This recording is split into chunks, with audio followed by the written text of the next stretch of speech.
The meeting will come to order. Please rise and join in the Pledge of Allegiance. I pledge allegiance to the flag of the United States of America and to the republic for which it stands, one nation, under God, indivisible, with liberty and justice for all. Liberty and justice for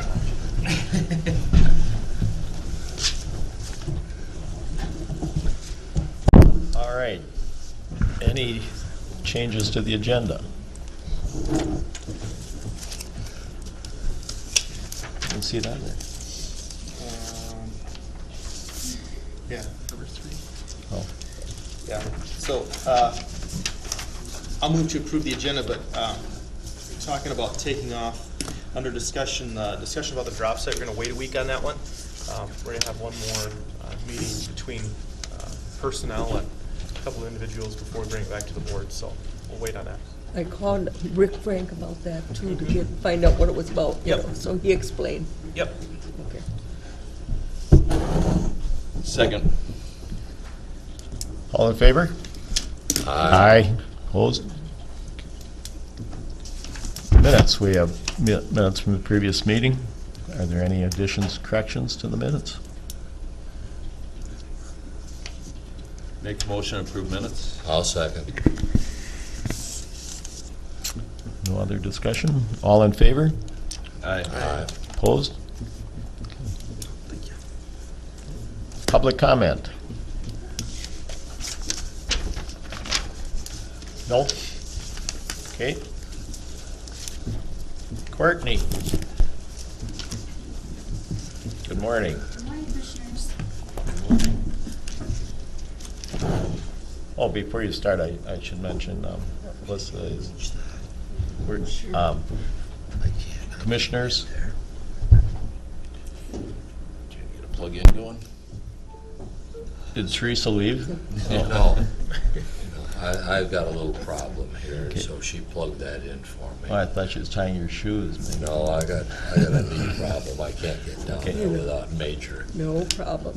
I forgot to mention that Alyssa is doing this for the first time, and it would be helpful perhaps if, when you make a motion, if you would say your name. Okay.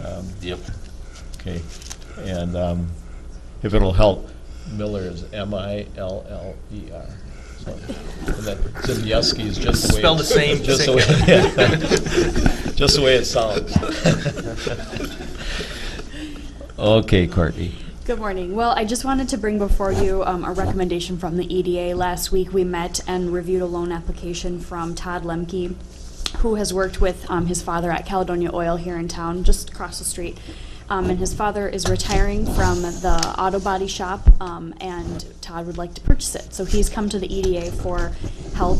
He has a $120,000 bank loan, and has also gotten approved from the city of Caledonia. So we would be doing the last $25,000 gap. And the EDA did vote on to recommend this, and we would do 2.7% interest for 7 years on $25,000. I had included this memo in your packet, but if there's any questions on it or any discussion, I'd be happy to talk through it. But Is that the same percentage rate as the city's giving to interest rate? no, the city, I believe, is a bit lower. The EDA, in my experience, has set the term every year. So like in the first of the year, they'll look at the terms, and usually we're about a percentage below prime. So this was set earlier this year. Anyone have any questions for? Yeah, I was at the meeting that Courtney's referring to, and there was quite a bit of discussion about it, and the vote was definitely to go ahead with it Yep. from that group.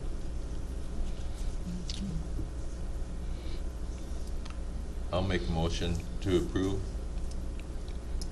Second. Any other? And Fred. Any other? All in favor? Aye. Aye. Opposed? All right. Anything else? Nope, that's it. Okay. Thank you. Thank you.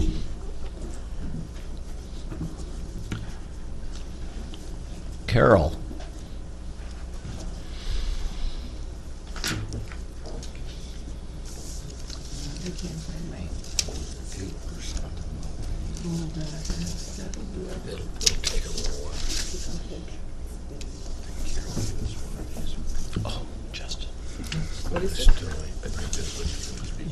sign this one.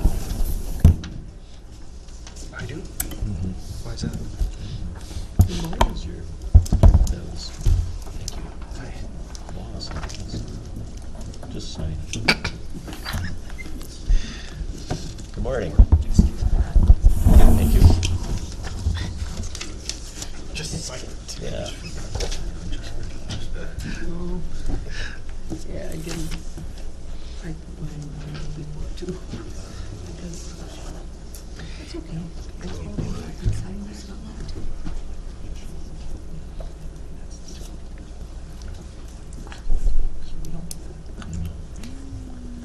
I've been here almost a year. I'm not getting any more. Fix it.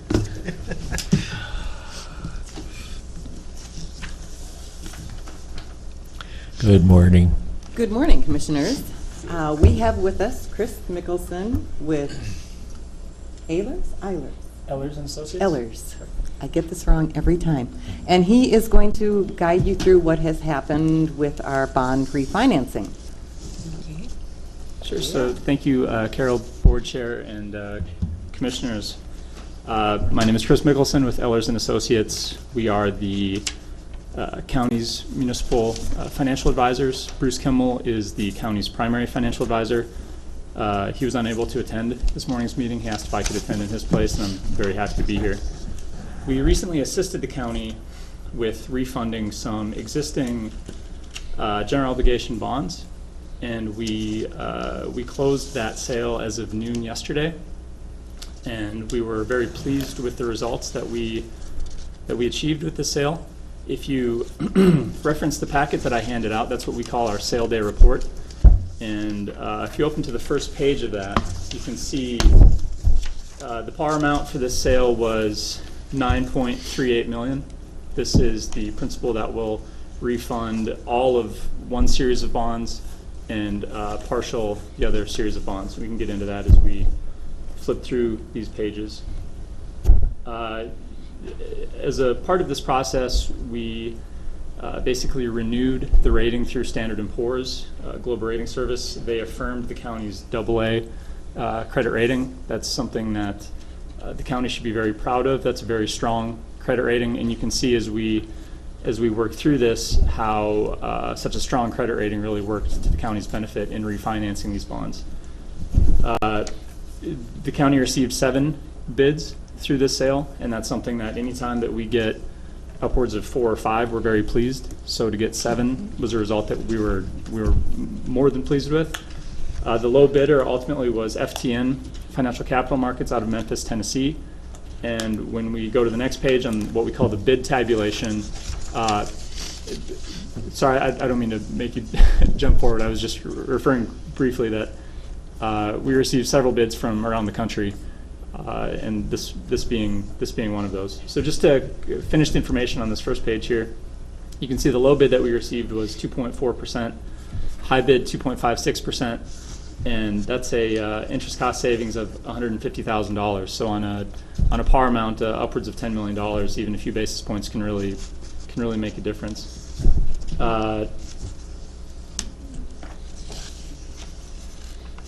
The yield that's referenced from 1.6 to 2.5%, that's ultimately what investors will achieve with these bonds. And you can see, maybe now we can flip to that bid tab page and discuss this a little more thoroughly. Couponing on this is anywhere from 2% to 3%, but the rates that investors will achieve is ultimately lower than that. We're in this low interest rate environment, and to attract bidders, to attract investors, what underwriters need to do is offer a premium purchasing structure, so they actually price the bonds up a little bit so that they can then bump the couponing up a little bit. It's really just a way for underwriters to make the bonds more marketable. And so while the couponing is actually above what's shown as the yield, because the purchase price of the bonds was above 100, was above par, that allows us to reduce the par amount a bit, and ultimately it leads to this low reoffering yield. This bid tabulation shows the 7 bids that were received. As I said, A handful of them actually came from Tennessee, and a handful of them came from banks, underwriters in Minnesota, and one actually came from Fifth Third in Cincinnati, Ohio. Something else that might be worth noting is how tight the bidding was in the top few bids here, from 2.4% to about 2.46, 2.47% makes up the top 5 bidders, and so that shows us, that implies to us that these underwriters wanted to win this. They bid competitively, and that ultimately works to the county's benefit and the savings that you achieve in your interest cost over time. Going to the next page in this sale day report is what's labeled at the top, total sources and uses, and that lays out the full net cash refunding of the 2010 B series and the partial net cash refunding of the 2009 C series. So there will be a few maturities outstanding on the 2009 C series, but this refunding will be taking out a number of those maturities as well as all of the 2010 B maturities. The reoffering premium line there, the $523,000 amount, that's what I was referencing, a premium bid. So they actually bid above par so that they could price up the couponing, which then allows us to reduce the size of the bonds, capture that premium, and use it towards funding the escrow that will ultimately defease the existing bonds.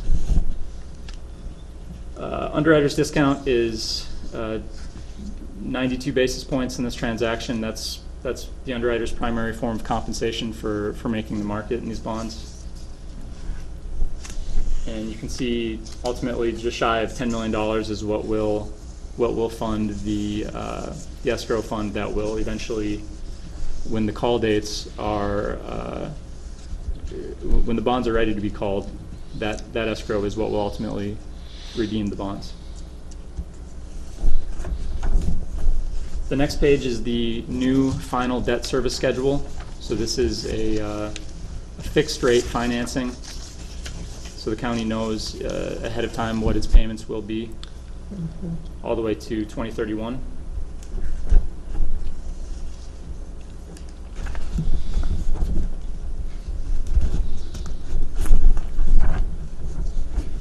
And then if you turn to the debt service comparison page, that's really where the maybe the most important information for this morning's discussion can be found. So this is what shows what the county would have been paying had we not done this refinancing, and what the county will be paying now as a result of going forward with this financing. And so you can see in that right-hand column savings, that is the actual dollar amount, the future value savings, and that sums out to just shy of $814,000 between now and 2031. So a significant amount of savings was realized by going through with this refunding. Net present value benefit of over $680,000 translates to a 6.3% net present value benefit to refunded debt service. And to give you some context with that, anything 3% or better, we consider a strong candidate for refunding consideration. And so to more than double that speaks to how good of a result this ultimately was. And so we're very pleased with the result. We hope that you are as well. The last thing that I'll just briefly touch on, and I already kind of made mention to it, but the last thing that's included in the sale day report is the credit rating report obtained from Standard & Poor's. And you can see at the top of the first page of the rating report that S&P affirmed the county's AA stable rating, which again is a very strong rating. The rationale is the 7 bullet points that follow. Overall, it really shows that the county is absolutely taking care of what it can take care of, what it can control. Areas like economy, that's a little bit trickier. That's maybe less in the county's direct control and more has to do with the broader economy, participating in the La Crosse on Alaska, more diversified economy. You're a little bit more reliant upon what's happening with broader economic trends. But that being said, still very strong numbers with the economy. And the takeaway can be found on the last page under Outlook. There's a upside scenario listed and a downside scenario listed. But overall, with a stable outlook, what S&P is basically saying is in the next 2 years they don't see the county's AA rating deteriorating at all. They see this as a strong rating and staying very strong. So that's really something to be pleased with.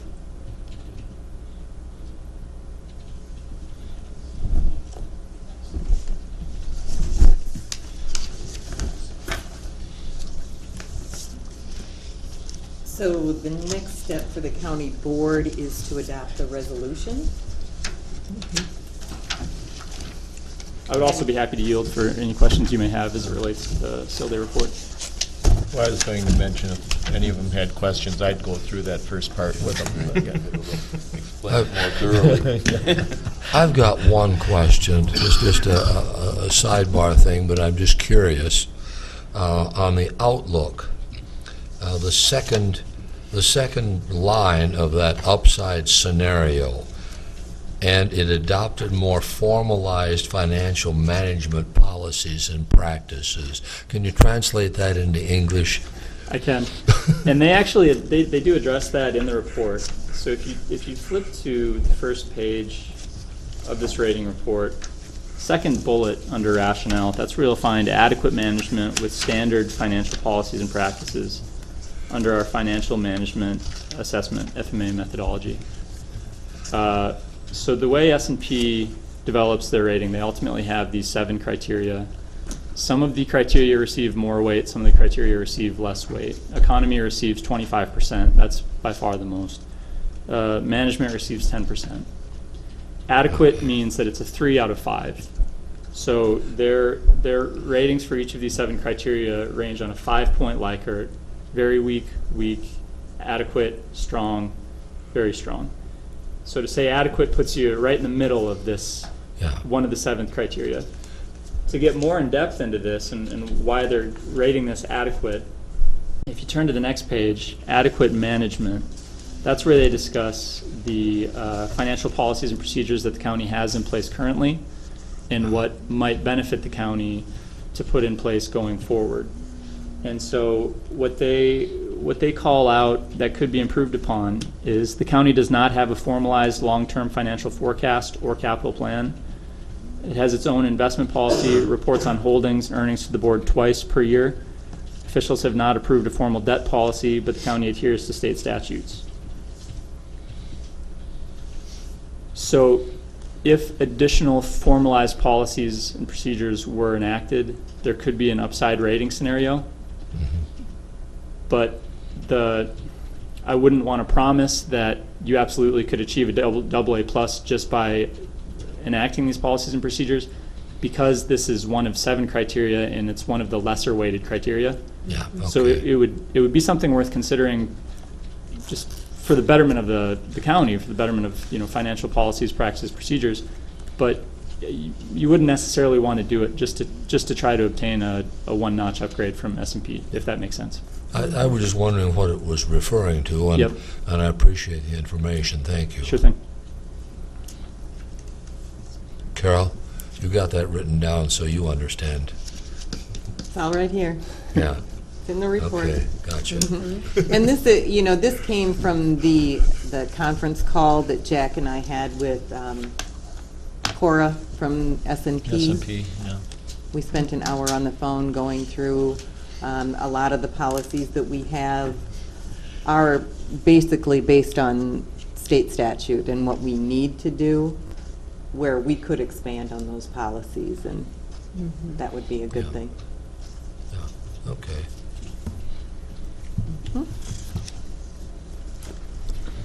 So, again, our next step is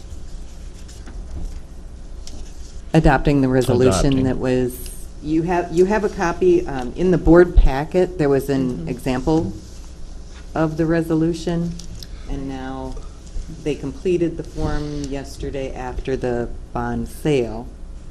So now in front of you, you have the final resolution. Resolution 1754. Yes. And then, but the wording is, from the board packet to this one is the same, right? It looks like it is to me. The Except it wording has is the the wording is the same, but the numbers were updated. 9975, and now it's 9380. Right. Mm-hmm. Right, is that basically what the change? That's correct. Often what happens with these resolutions is a draft is included in a packet prior to the sale taking place. Right. And then most often what happens is the board or the city council or the board of supervisors at the township level will approve the draft, and then later will accept the final, because most bond councils will take longer than the half a day or so to fill in the final information. Dorsey is one of the few bond councils that they're really on top of things, so they actually were able to get this to us at about 5 o'clock last night. And so we were able to get it to Carol as of early this morning. So that's why a final is sitting in front of you, and it's updated from the draft that's included in your packet. Well, this has gone incredibly well, or smoothly. I think I spoke with Chris and Bruce at AMC, and they expressed some optimism at that point, and here we are. So Here we are. I like how it worked. Thank you. And I will say that the county has been a tremendous partner, both Carol and Jack, in putting together the information. It can be a bit of a burdensome process, and this was relatively short notice, being that with the Senate and House tax bills potentially doing away with advance refundings, that means that this great savings opportunity could be going away very soon. So we had to move quick, and it all worked out. So it's been very good. So if I'll make a motion to approve resolution number 17-54, authorizing the bond, refunding the bonds. I'll second it. any other questions for Carol or Chris or discussion? If not, all in favor? Aye. Passed.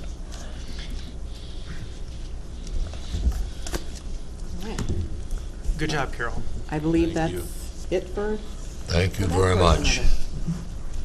No, I think it was good timing.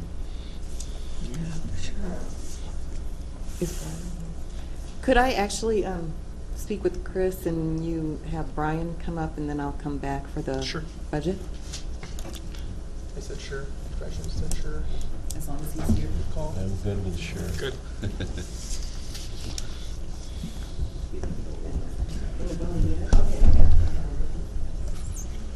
Good morning. Good morning. Hey, Brian?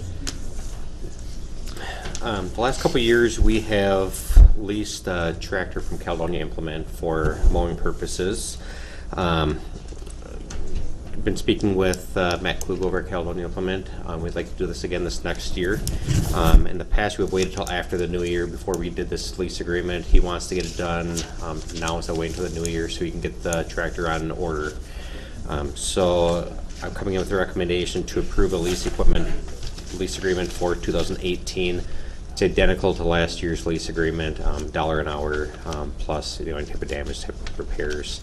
2017 ended up being about I think $400 worth of damage, along with $250 worth of hours, so it ended up being 600 and some bucks for having that tractor to mow all summer. So it was a good deal for us. So we'd like to do that again next year. So if the board's willing to approve this now for next year's budget, I'd appreciate that. If not, we can come back in January. I would make a motion to approve the lease agreement. I'll second. Fred, second. We doing all right? Okay, good. Any questions? Let's see if I can work this out for my wife, mowing. Yeah. All in favor? Aye. Opposed? All right. That's all you have today? That's all I have. Thanks, Wow. Brian. Thank you. Have a good day. Brian, did you get that letter from the city of Brownsville Yes. about the speed limit? Yep. Since Carol's tied up. Yeah. Yeah, so the city of Brownsville sent a letter that had the mayor and city council talking about wanting the speed limit on County 3 and 18 reduced, or the speed limit signs moved farther out of town. I've been working with MnDOT on that. I actually talked to MnDOT back in June and July about the speed limit sign locations. I'm formalizing some documentation to get to Brownsville, but ultimately the signs are 99% sure they're not going to move. They're not going to do anything for change. The county cannot legally move those signs. MnDOT's the one that sets the location and the speed limits on county roadways. So those are going to remain right where they are. So, like I said, I've been talking to the city about that this last summer. So they're aware that MnDOT might not be moving them. yeah, they were aware. So we can request a formal speed study to be done. The last speed study was done about 10 years ago, or actually less than 10 years ago. Okay. I think it was about like 8 years ago. And at that time, they determined where it should be, and they're saying nothing changed. They're not gonna make a recommendation to change that. So I'm just trying to get some copies of the previous speed study and different stuff for our files to send on to the city. Okay, and you've been in contact with the city clerk on this? I haven't talked to them since I got this last letter because it only showed up a week ago. Okay. But I spoke to them, like I said, this last summer, and as soon as I get everything else, I'll get a hold of them.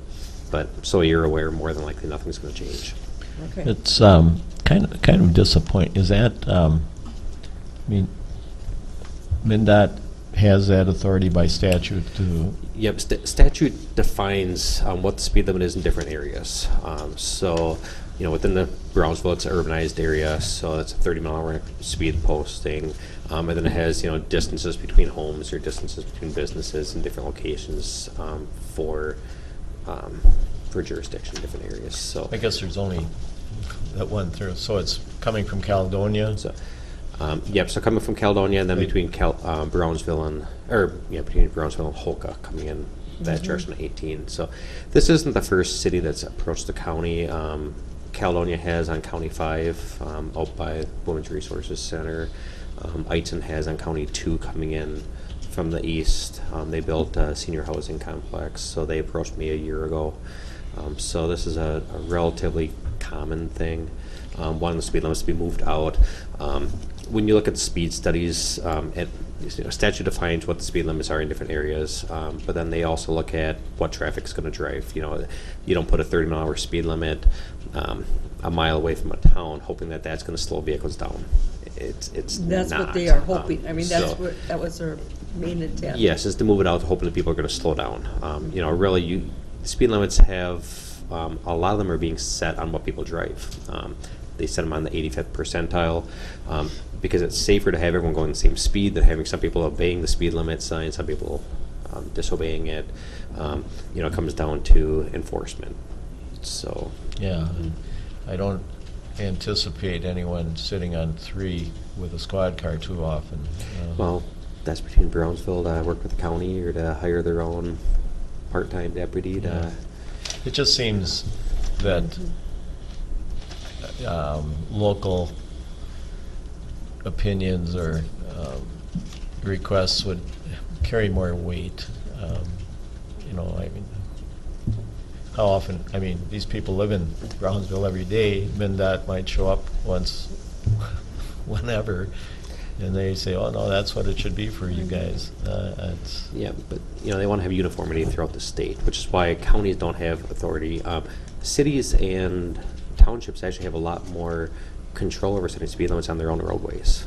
They can pass resolutions to reduce speeds during certain conditions from a 30 to a 25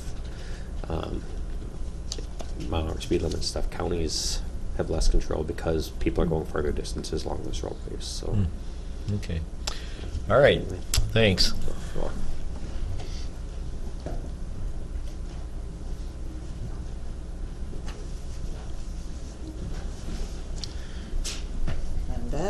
you're back.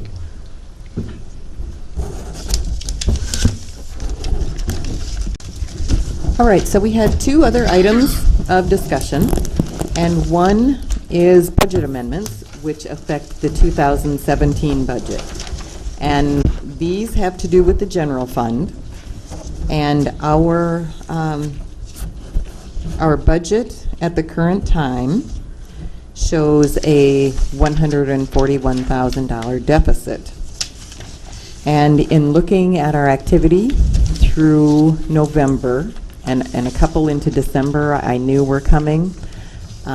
There's a different sets of budget amendments that we should make. The first group has to do with revenue adjustments, where we have collected, probably more money than what we had projected originally that we were going to collect. One of them happens to be interest. We budgeted at $140,000, and we will have probably $170,000 of interest. And it's one of those things where we don't necessarily want to budget at the high amount, because if we do end up using our money to fund a highway department building or some other item, we won't have that interest coming in. So that's why we've adjusted it the last couple of years at the end of the year. So that was an increase of $36,000. Another large increase actually came in the transmission and distribution lines, in that there was a different way of taxing them this past year.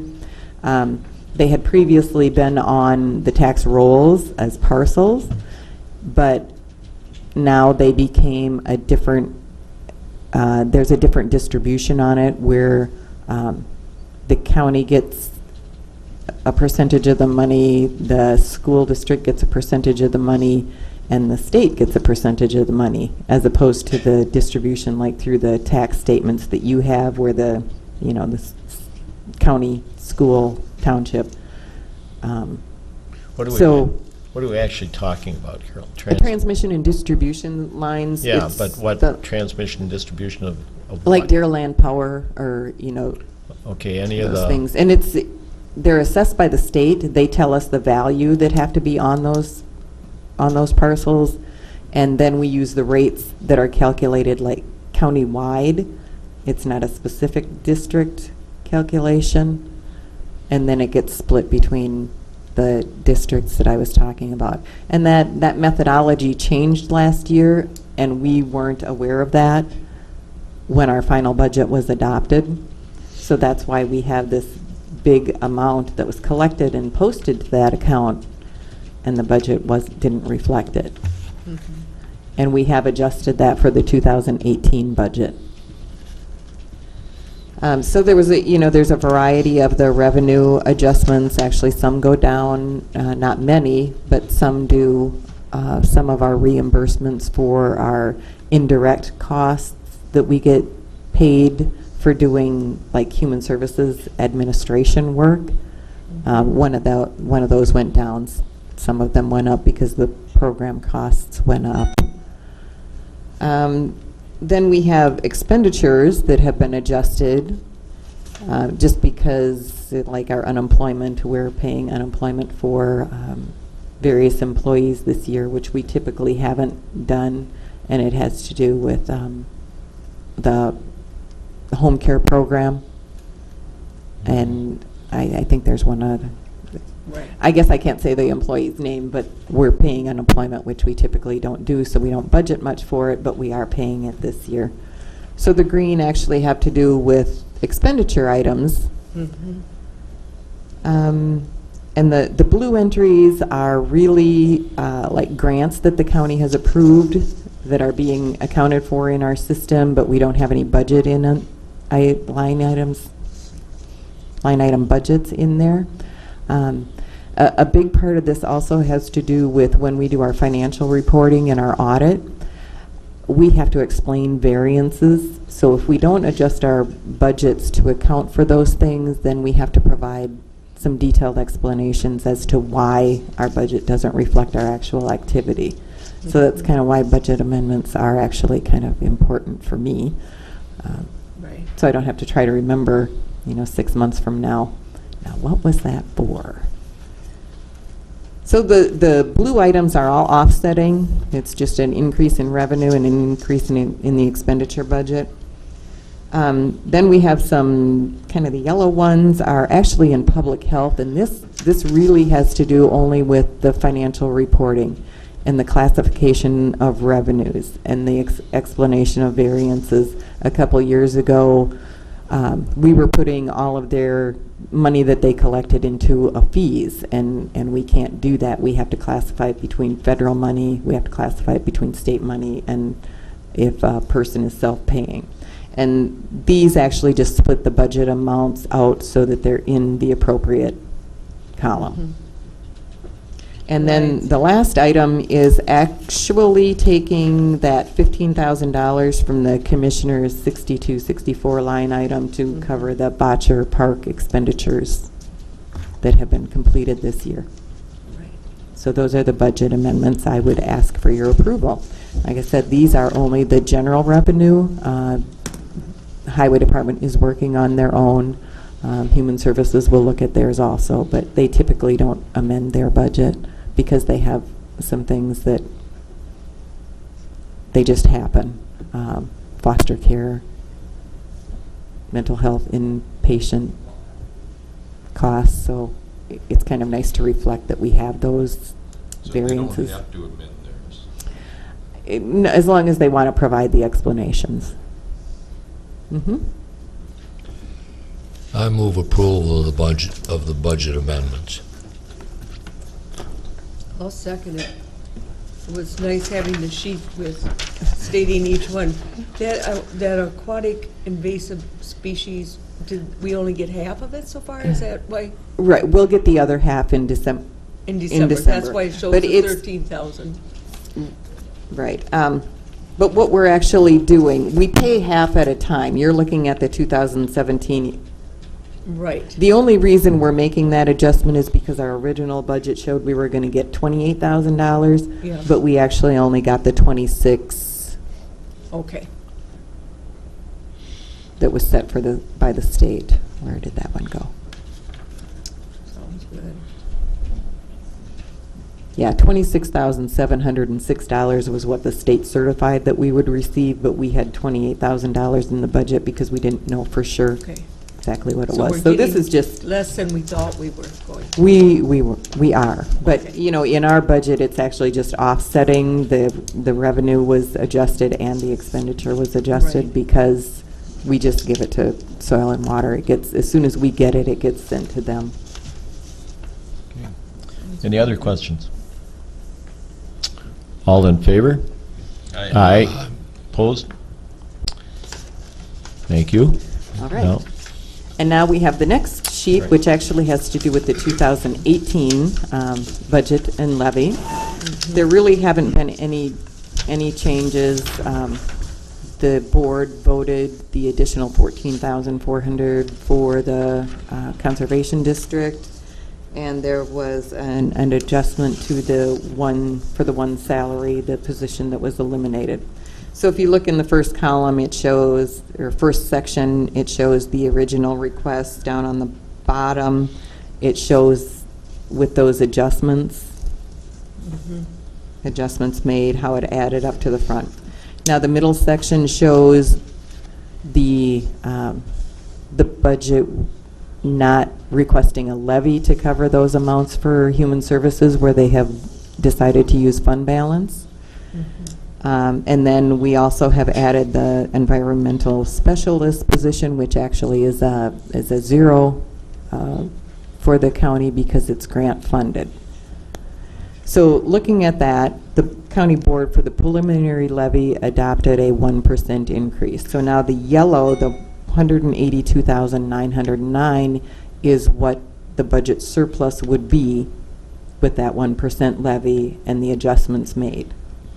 That Because is what the surplus would be? that would be a surplus. 182, Mhm. 909. Right. Now, there are, the end column or section actually shows We have an appraiser budgeted for 2018. It would be hired in June, so there would be half a year savings from the budget, because they're looking at, having the person 1 year before a planned retirement. And then we also still have the open nursing position, which Tess is going to meet with Mary's going to meet with Tess to discuss that, to see if we're For the public health nurse. for the one who resigned and hadn't been replaced. What about the veteran service? Well, that's, from my understanding, that's going to be more like a job share. There won't be an increase. It will be utilizing staff. That's being studied, I guess. But So we're not putting it in the budget at this time? That's the goal, is to shuffle a little bit and cover.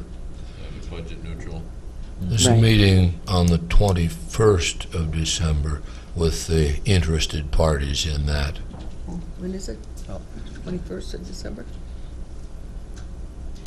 Extension Service and Right. some, Luann is her first name, from Rochester, and then Tess Yeah, and our local people will meet on the 21st and hash that through, Yeah. so that everybody comes out with something that's going to work for them. Right. You're going to that? It's one of those, Okay, I should too, actually. No, don't need to, but it's a, you can if you want. what hopefully will result is a cooperative situation that is Okay. something we have kind of emphasized striving for, is how can we cooperate here and share resources rather than add, so. The initial reaction in some quarters was somewhat negative, but it'll work out. Yeah. It was a lack of communication, I felt, at the Well, meeting. A little Little bit, bit. yeah. Okay, And that public health nurse, is that not going to be filled? Tess and Mary are meeting Oh, regarding that. Later, okay. They were going to schedule a meeting, or Mary was going to schedule a meeting with her. So this was just to show that if those two adjustments are made with the 1% levy increase that was adopted, there would then be a $306,000 budget surplus. Overall funds, not just the general fund, but that would be overall funds. So Okay. I just wanted to provide you with that information because And we make the We'll final have to- decision on the 29th or whatever? Sixth. December 26th. 26th, I think, yeah, day after Christmas. And if there is anything else that you would like me to look at, please let me know. yep, know where to find you. Thank you, Carol. Yeah. Very much. And you've had a good morning for us.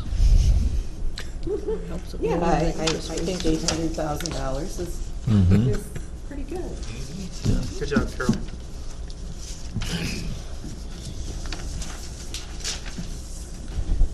Well, we have, Down to action items or? I think consent so. or something? We'll move down to action items.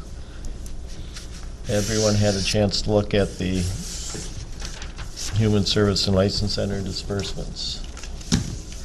I'll make a motion to approve the claims and disbursement. Second. Scott. Questions? All in favor? Aye. Opposed? Okay. Appoint Arlen Pullman to replace Wilfred Pullman on CCWSD for a 3-year term to expire 11/30/2020. I'll make a motion to appoint Arlen Pullman to replace Wilfred Pullman on the CCWSD. What's the relationship of Arlen to I don't know for sure. I'm not sure. son? Okay. I'll second it. Okay, yeah, I was gonna, but that's all right, you got it.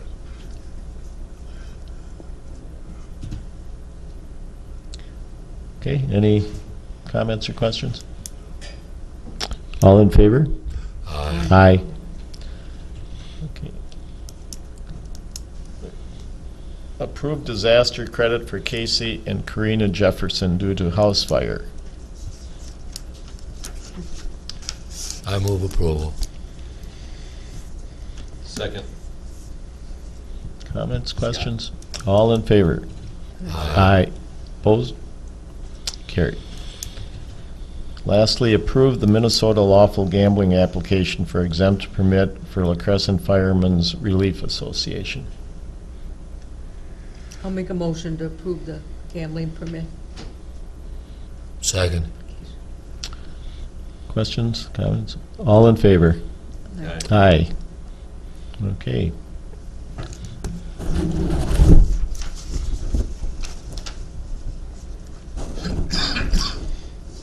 Do the consent. Consent, we have correspondence to Maynard Welcher regarding his reappointment to the CCWSD Board of Directors. We have correspondence to A&F Consulting regarding the Money Creek School issue. Did any of you happen to see the article in the paper? I talked to Rick about that too. It's Yeah. going very well. Yeah. I think it was a good thing that it got publicly aired as it Yeah. did, so people understand that we made our effort, and the result is what the result is. So, thirdly, we have the report of tons of delivered to Excel during November, and then notice of IT hardware purchase.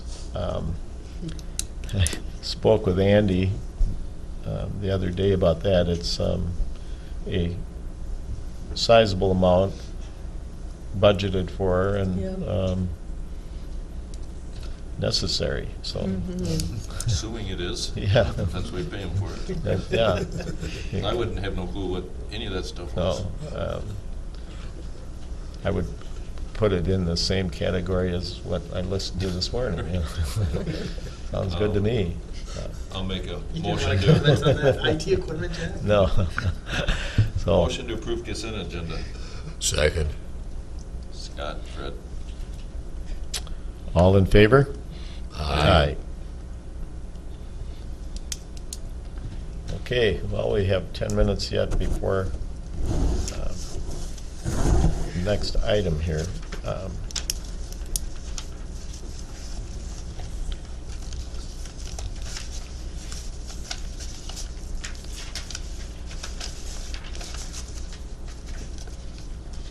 I don't know, do we want to start with commissioner reports? Would that be Well, I can start. timely? Sure. Go ahead, Fred. We alluded to it briefly a few minutes ago with the potential of sharing part of a person's time with the Extension Service and the vet service. And there was quite a bit of discussion about that at the Extension Committee meeting a week ago, or it was on Thursday night last week. And the district director of the Extension Service was there, and I guess basically that individual's take on it was that that sort of thing is being done in other counties Right. between those two offices, and the details have to be worked out. And of course, the devil is always in the details. But like I said, there's a meeting on the 21st with all of the interested parties involved going to be there, and we'll get it hashed out. The other thing I can report on is the department heads meeting, which was 2 weeks ago now.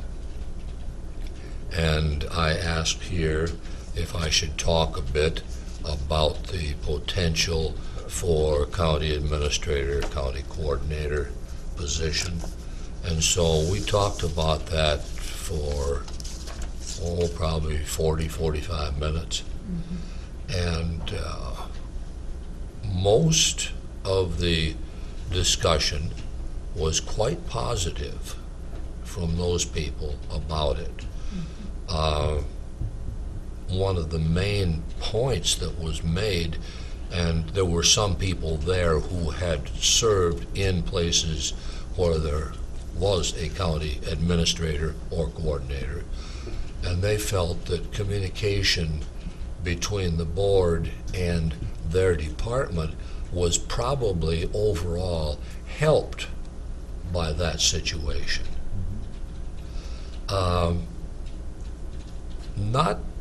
I don't think hardly anybody was at that meeting. There were some people missing from that meeting. Some department heads weren't there.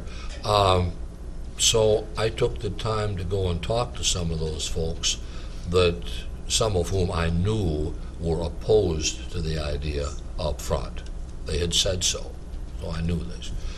And the main thing that they are concerned about, what I was hearing, was that they felt that they would lose the direct communication with the board, i.e., for example, typically now when a department head has a request, they can come in and make that formal request to the board in an open meeting. They felt that there would be an extra layer of government in between that would interfere with that communication. Well, when you hear people that have been there and done that say that actually communication is enhanced, why, then you have to try to figure it out. But obviously, that is a concern that has to be worked on. We don't want to lose the communication with those people and their areas, but maybe there's a way to make it better by using that position. Okay. And I think that that's, at this point, I better quit there unless there's questions. Yeah. Thank you. Now, I have one more question. I read somewhere on something that we were talking about having someone from AMC here this afternoon. 1 o'clock. Okay, 1 o'clock. Okay. I hadn't seen a time Yeah. on it. Okay, and we've Okay. got, I see we've got these honored employees gathering, but quickly, I want to commend Commissioner Arnold on a non-governmental bit here.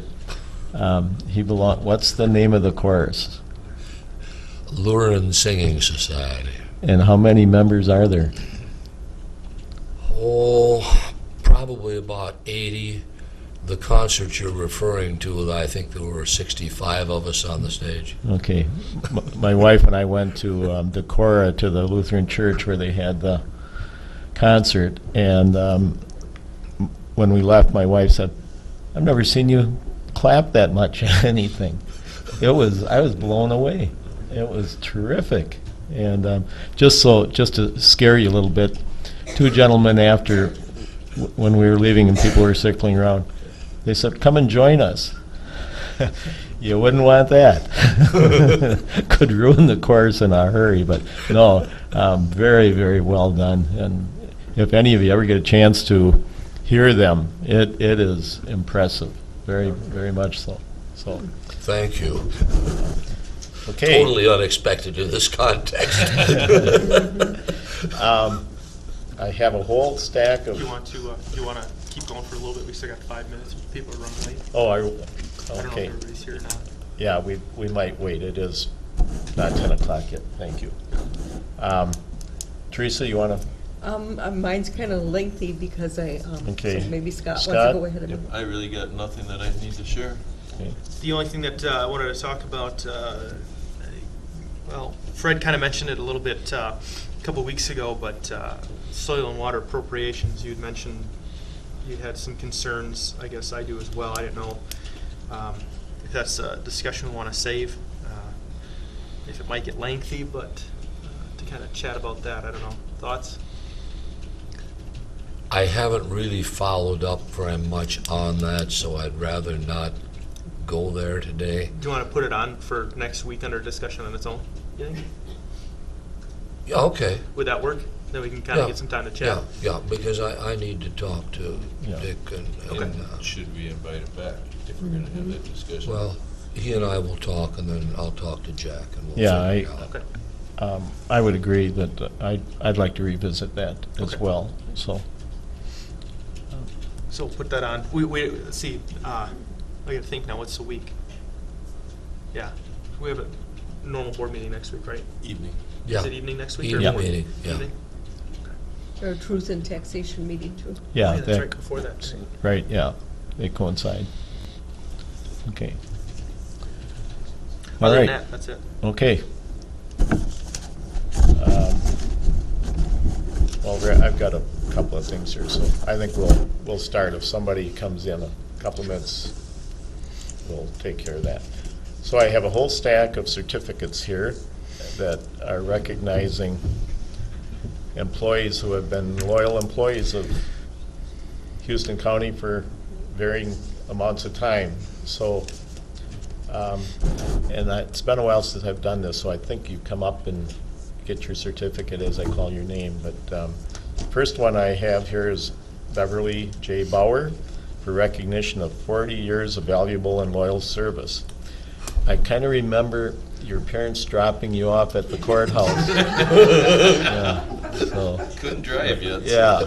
You did, and then you gave me back. Congratulations. Congratulations, that is outstanding. You bet. Congratulations. Thank you. Congratulations. Thank you, Bev. Well, and moving up, here is Carolyn J. Olson, recognition of 35 years of valuable and loyal I service. think we missed one of the other 40s, Jerry Klug. So, did you ride with Bev's parents occasionally? Congratulations. Let's stand up. Thank you, Carol. Oh, I'm sorry. Didn't mean to. The stack was off, not me. We have another 40 here, and that's Geraldine K. Klug.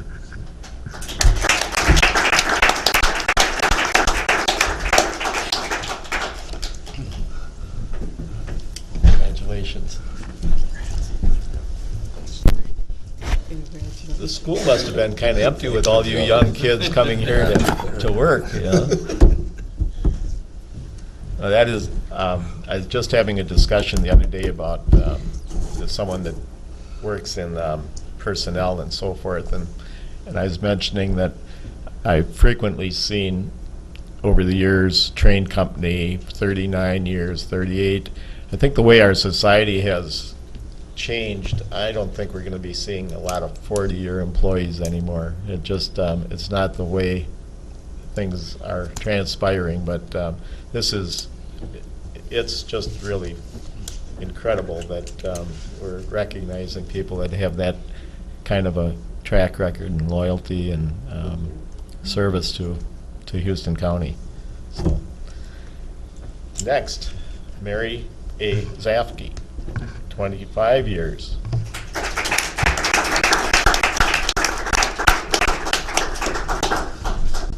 Thank you. Thank you. Thanks. Thank you. Thank you, Mary. And we have a La Crescentite here, I think. Michael P. Coles, 25 years.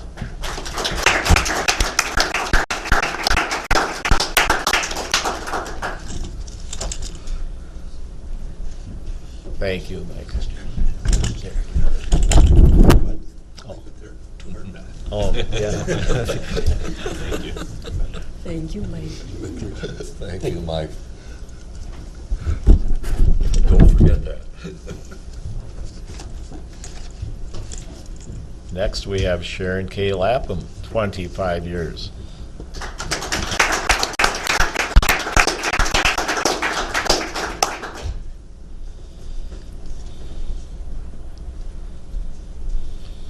Congratulations. Thank you. Thank you, Sharon. Thank you.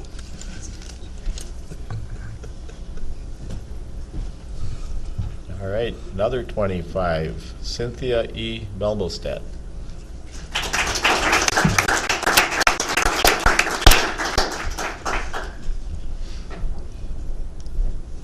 Congratulations. Thank you. Thank you, Cindy. Thank you, Cindy.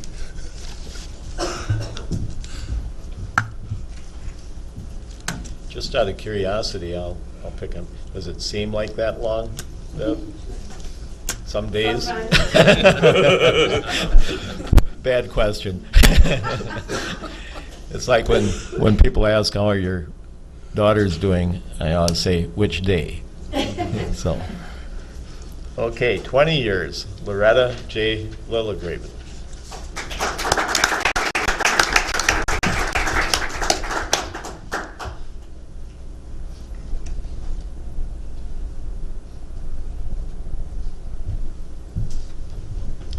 Congratulations, thank you. Thank you. Thank you, Loretta.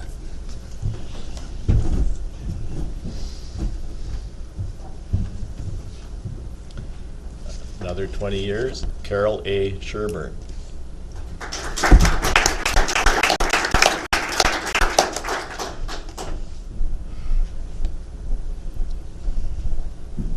Congratulations, thank you. Thank you. Thank you, Carol. Is it Bill Bronson or Bill Branson?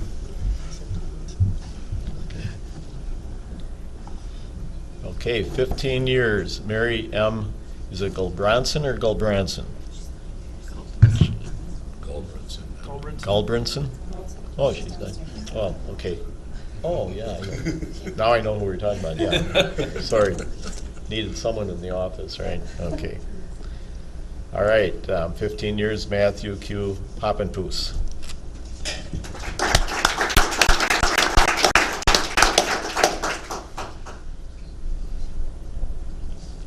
Congratulations, Matthew, and thank you. Yeah. Thanks, man. Thank you. Thank you, Matt. Okay, in 15 years, we have Nancy A. Welsh.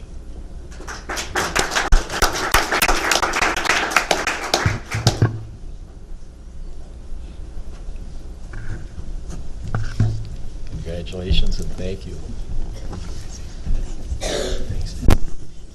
Thank you. Thank you, Nancy. Then lastly, we have a young lady that's just getting started, 10 years, Janet A. Becker. Brian's got her busy. Busy? Okay. Well, thank all of you. Again, it's gratifying to have people who have dedicated this many years to Houston County. And again, thank you from all of us. Did you want a picture, Craig? Is that what you're waving? Could we gather over by this blank wall over here? Maybe we could slide a couple of chairs out of the way.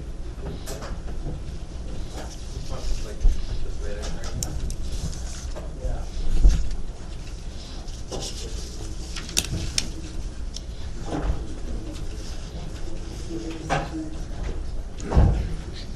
Can we use the restroom while we do it down?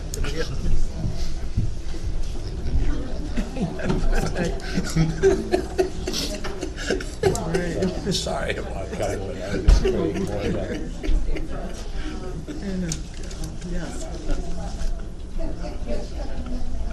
We'll get a couple extras before it's just. Oh, Jack? she didn't really. Uh-oh. Camera shy. Jack? The interesting part to me was the number of my constituents that are in that group. Really? There's quite a few. And they drive from Spring Grove then, primarily? They drive from Spring Grove? Not that well. Or Wilmington? I cover about 7 townships, all the So way it's all- around, so, yeah.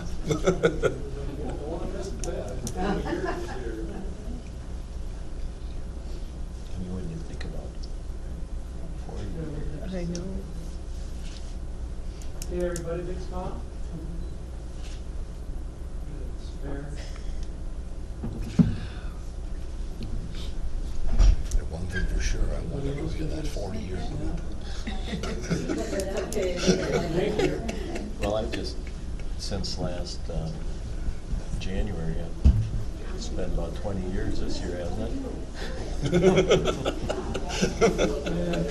At least 10. No, I can say that.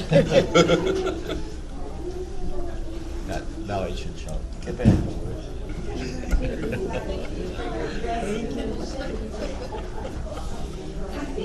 We have some good employees.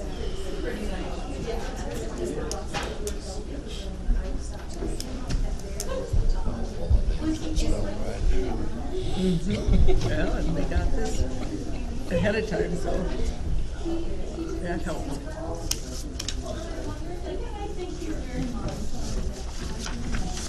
So far, so good? I would presume so. But isn't Sam supposed to be here? Yeah. Is he coming? I don't haven't heard. Okay. Anybody know if Sam's gonna be around? For the closed session? Sam gonna be around? No, he's not going to be here today. What's that? On the, I'm presuming those numbers are for the appraisals, That's right? it. Assuming that's for a closed session to look Yeah. at appraisals. Sam wanted to make statements and stuff about closing, we can look at and say. I have a note here.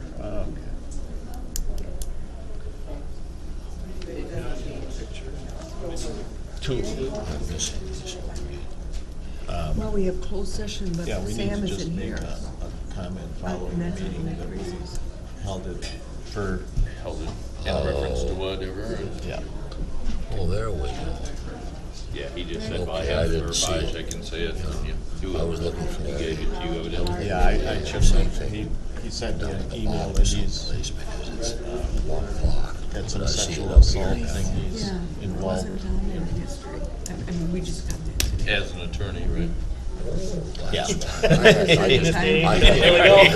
end of the scope you're on? Have you Just followed that the, piecemeal as I went down it. Across But, the you hall? know. No, I that's- just barely. the guy that his wife said the pipe Okay, cleaner- whatever. So how about this one? So my buddy I Chris didn't know Kildo that. was the when I nurse. left He was home. trying to revive her in the hospital. He goes, I gave him a hug and whatever. And then my buddy Dave Peterson, it was his coworker. So I got two buddies that know him. The guy was his coworker? The guy was his coworker. And Dave's like, I went to the funeral, I hugged him, and he said he was just tense. He said it was It sounds from what I've asked Ask those people. I mean, you know, I'm going to pick this thing up, the guy said, I everything went to be into picked up. the whole discussion. She's supposed to be at work, they're going to it was pretty damning. Really. Okay, I've learned some things in 12 months. John. Oh, do we have, we don't have the assistant county attorney here, do we? No, not at the moment. No, go ahead then, John. Yeah.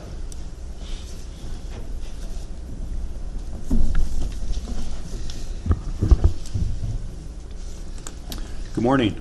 Good morning. Morning. Can you hear me? John. All right. I have two pretty simple housekeeping items for you this morning. Both are agreements the county does on a regular basis. Both are 2-year agreements with Department of Human Services. So I need to ask which one is on the agenda first. I just see that it's my name, and Shard asked that I did them in order so that we get the Biennial service. biennial service agreement is first? Okay. So the biennial service agreement is a 2-year plan that all counties are required to complete. It kind of goes into a variety of things that are required for the public assistance programs that we determine eligibility on, and also dollars that we allocate for employment and training and emergency assistance. So every 2 years, we put together this plan, and part of it is negotiation with our employment and training provider, Workforce Development Incorporated. And so we talk about what our plans are going into the next 2 years and come up with a pretty broad-based budget for those dollars that the state allocates for these purposes. As I mentioned, it's a 2-year plan, and once we submit this plan, it's not cast in stone. We frequently make changes, but we need to communicate with the state to let them know what we're doing. I also bring contracts to you for this work, so we'll have a direct contract with WDI that'll be coming later this month or possibly the very first part of January. So that's what the biennial service agreement is, a pretty customary thing that's done every 2 years. Any questions on that? All right, so then we'd need a motion to approve that, and then Commissioner Miller can sign. I move that we approve the biennial services agreement. I'll second that. Fred and Justin got it. Any questions at all? None. All in favor? Aye. Opposed? Okay. All right. Okay, the second one is a similar 2-year agreement plan, which is, it's called the Title 4D Cooperative Agreement, and that has to do with our child support program. So that's where we first establish child support orders and then enforce child support orders. Many of those cases are connected to public assistance cases. So if a single parent family is receiving public assistance, our staff in child support will first try to locate that absent parent and determine whether they should have some obligation based on their income and assets and the like. So that's what our child support program is focused on. There's also non-public assistance cases that we do some child support operations on.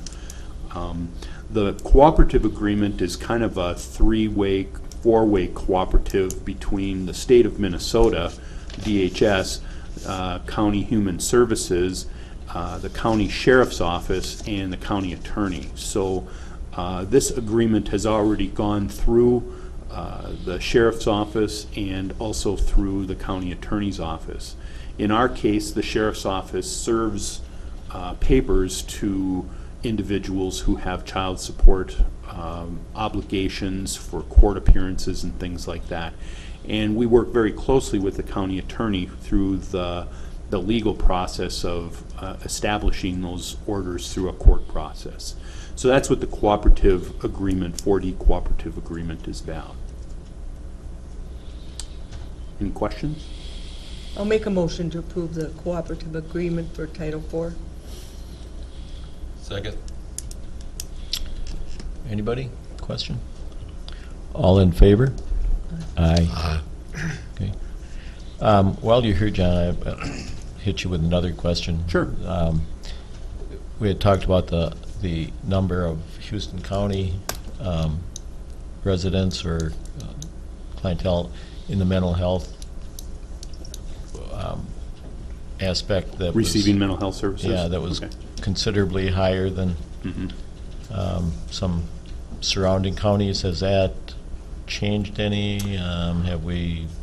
You know, looked I at haven't it? seen current data, but I'd say toward the middle of this year, we were doing a lot of comparative data with different surrounding similar sized counties, and we were seeing a higher rate of those types of cases, commitments, that sort of thing.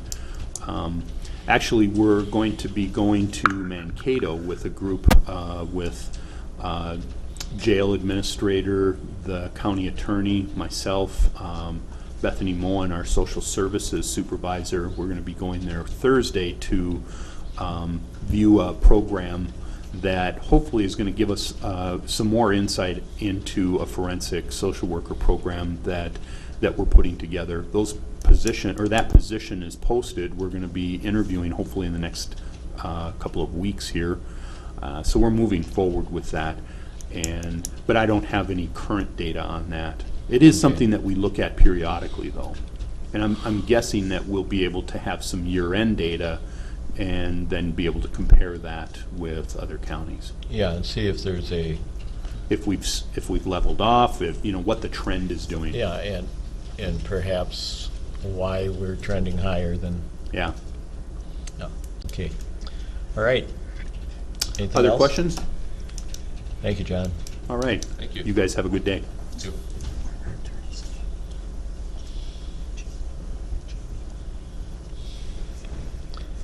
All right.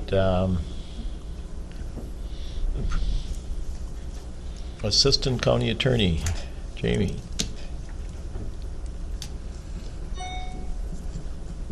Morning. Good morning.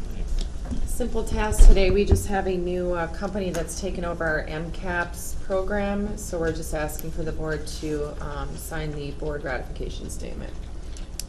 And I Okay. think you got all the materials prior to this. I don't think there's any changes, just new owner, new company. Sure. Seems benign, I guess. I'll make a motion to ratify the statement for MCAPS program. I'll second it. Okay. Any questions? Do you want to sign it right now, or? I could do that. All in favor?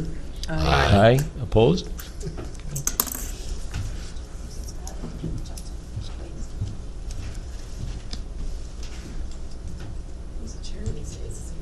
Yep.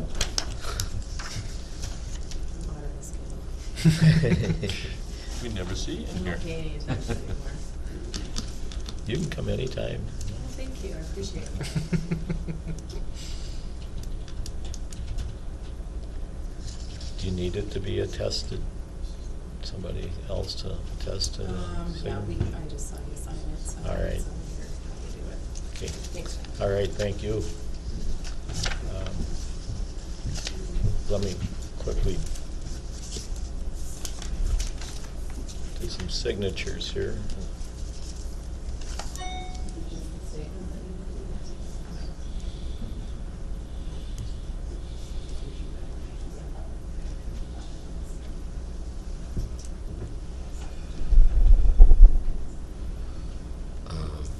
You know, sign, oh. Asked for that. Close it. It's on those appraisals for that land. It's dated, okay. And three, That, Okay. Use the statement. those Got it two, from. this is the Okay. same tag, right? Okay, Okay, and then we'll go into closed This session and one. review this. Discussion. sign that one. Okay. Want to have We should be- discussion about So when we come out, do we need a the motion to same do thing. an action? Tuesday. Yeah. We have to we'll Okay. decide that if we're All going right. to go with any actions. Or Okay. want to put it on an action at all. Okay. Okay, why don't we return to Commissioner reports? Teresa, you said you Okay, were. I do have a few things. Last Thursday, I spent the day in Rochester from 8 to 4 with 3 applicants for the Regional Director for Extension. We had 3 good candidates this time, and an offer has gone out. She hasn't formally accepted it yet, so I can't say who it is, but I will let you know last time. It's quite an interesting interview process this time, because these people had done their research. They really did a good presentation. It was a good day. And then I did go to AMC, and I'm on the, the policy board for public safety. And Jack heard about it at his EMC board, too, ECM board, I should say. And that was that they have brought out the program for Text 911 for, we had a speaker on it at my policy meeting. That's why. Interesting. And that is for individuals that are hearing impaired, or like domestic abuse situations where you can't make a phone call, you can text 911. If you can talk and speak, they don't really want you to use that, they want you to call.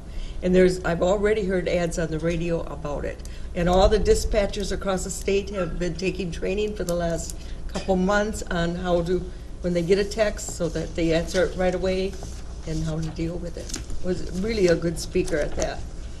Of course, there's hardware update that will be required for dispatcher centers too, but there's also a service, a contract service we can get, and I'm sure our sheriff will be looking into that as far as contracting for that hardware and updates. So that was a good meeting. And then I went to several other, there was, you know, how they have those programs that you can go to. I went to the one on chairing high-functioning board, and Jack went to that one with us. It was very good. It was probably a little bit more related to the Roberts rules and how to handle it a little bit, but it was good. And I went to performance reviews, because we usually do our performance reviews for department heads in December, which we haven't even talked about setting up yet. But they said elected officials do not have to do a performance reviews with the board because the voters do their performance reviews. So I thought that makes sense. And then they gave us copies of what a performance review should look at, so we have some idea what we're evaluating people on. I don't know if Tess, I didn't see her at that one, but she probably had the same information. Then I went to the Extension State meeting in the afternoon, and we had, I don't know if you know Mark Seeley from Public Radio. He's a climatologist, meteorologist. He's retiring in December. He was our speaker. Excellent. He was so interesting. Talked a lot about climate change and what we can do to move forward on dealing with it.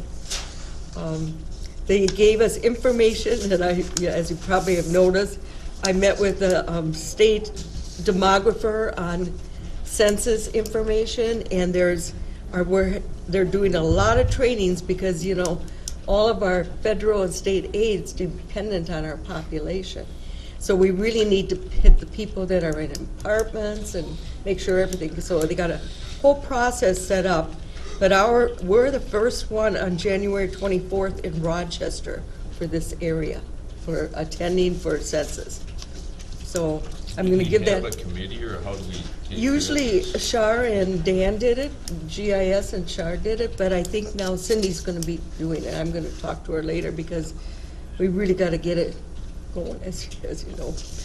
Very important for us. And then I went to, they gave us information. There is a real crisis in Minnesota, and Extension has put down a program supporting farmers in stressful times. And I think one of the commissioners from up north, her husband actually committed suicide as a farmer. He was so stressed with how the dairy farmer and prices and how deep in debt he was.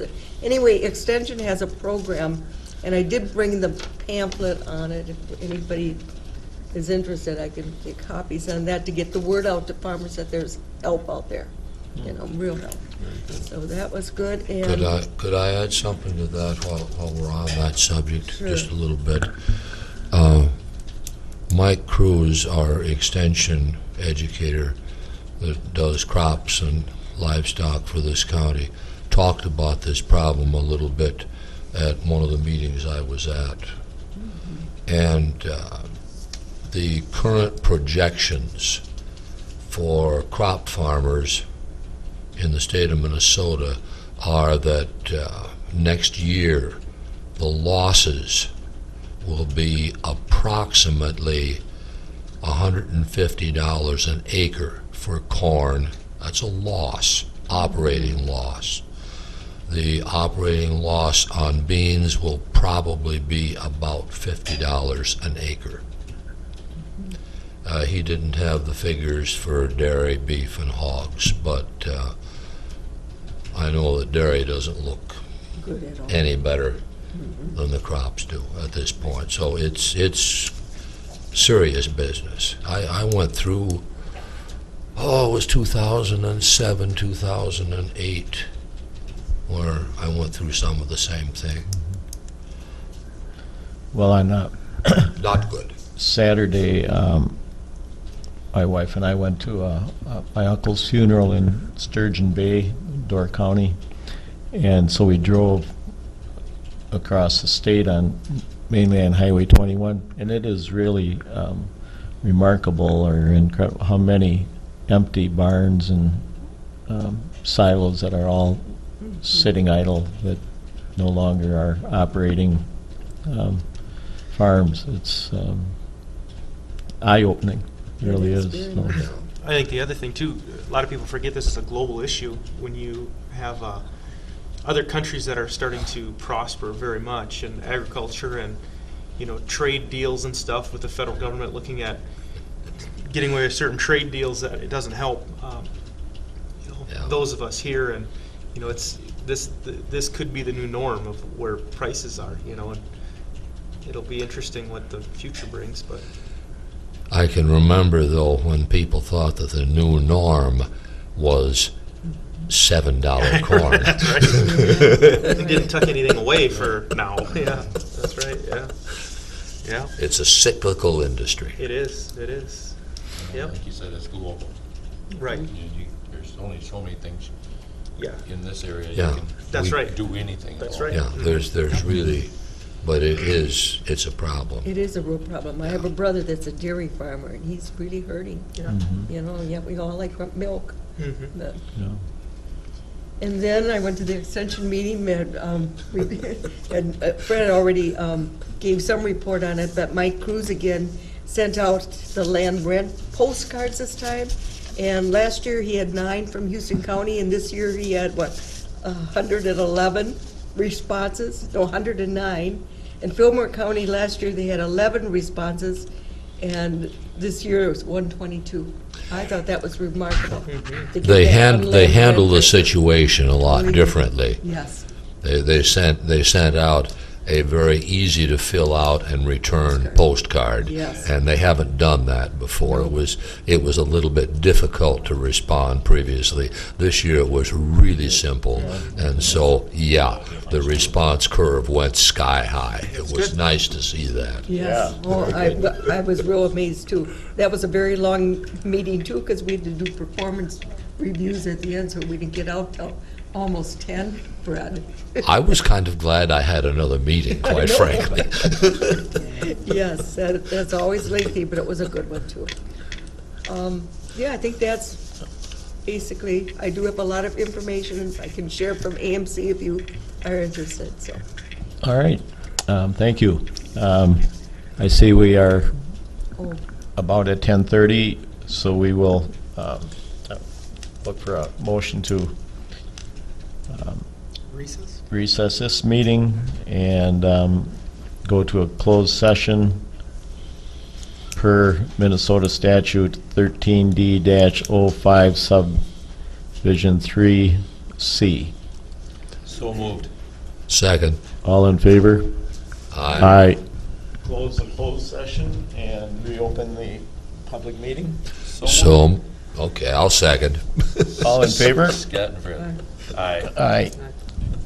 At the closed session, the board reviewed some appraisals for potential property purchase of the county, and all that we decided is that we would take those, that information under advisement and study some more before making any decisions.